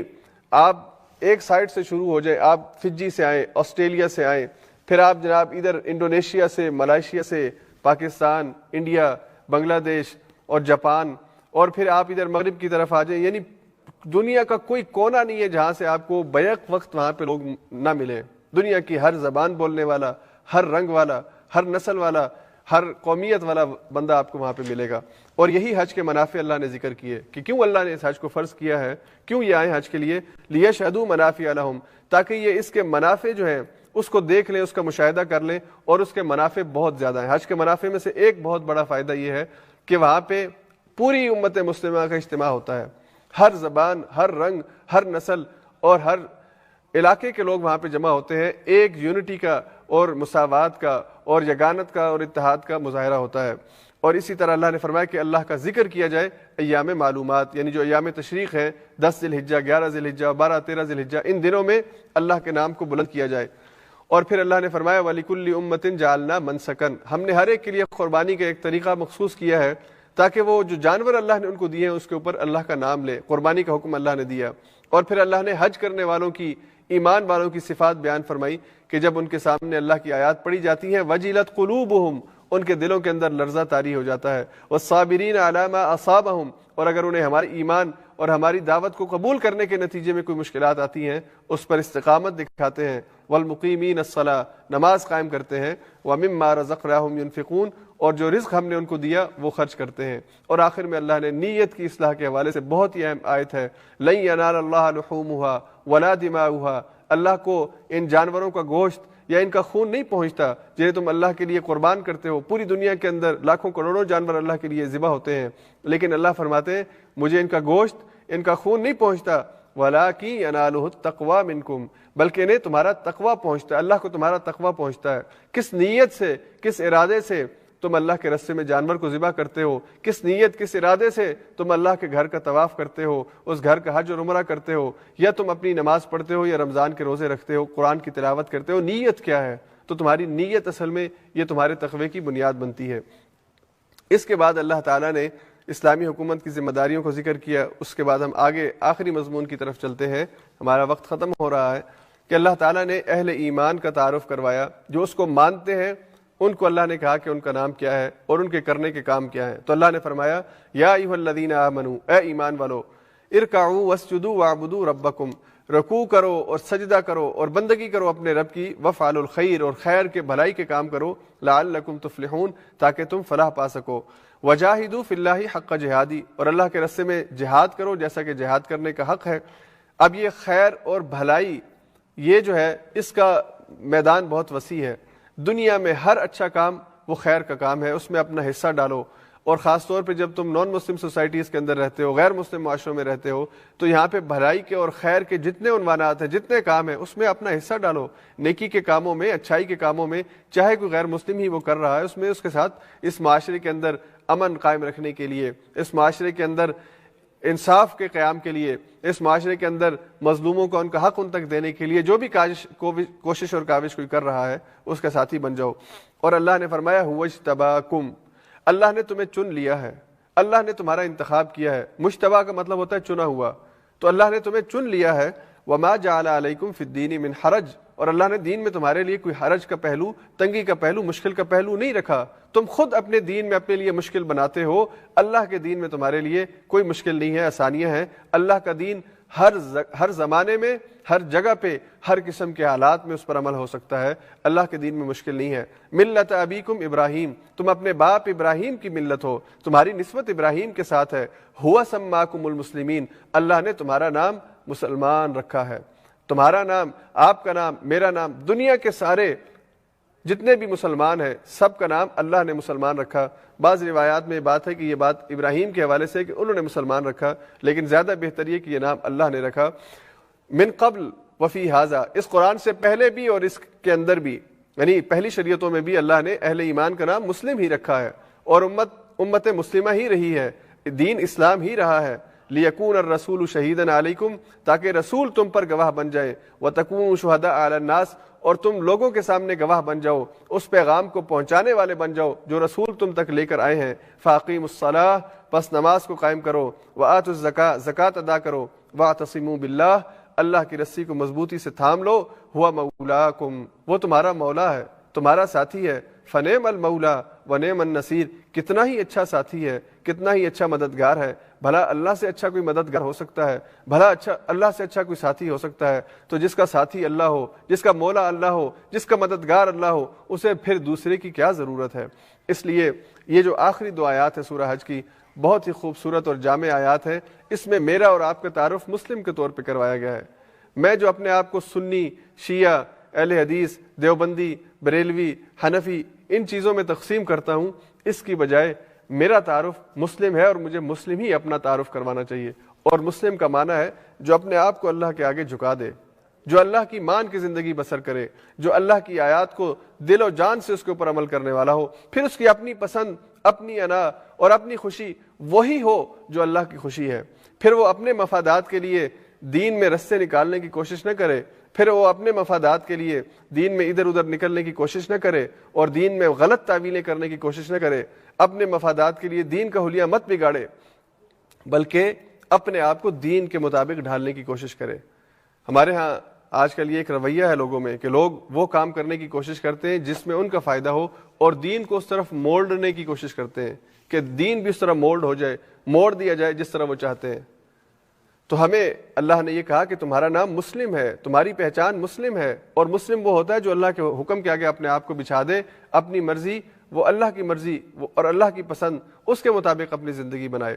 تو اللہ سے دعا ہے کہ اللہ تعالی ہم سب کو صحیح معنوں میں مسلم بنا دے، کہ ہماری پرائرٹیز، ہماری ترجیحات پسند اور پسند وہ ہو جائیں جو اللہ ہمارے سے چاہتے ہیں، اور اللہ ہمیں ایسا بنا دے جیسے اللہ ہمیں دیکھنا چاہتا ہے۔ وآخر دعوانا ان الحمد للہ رب العالمین۔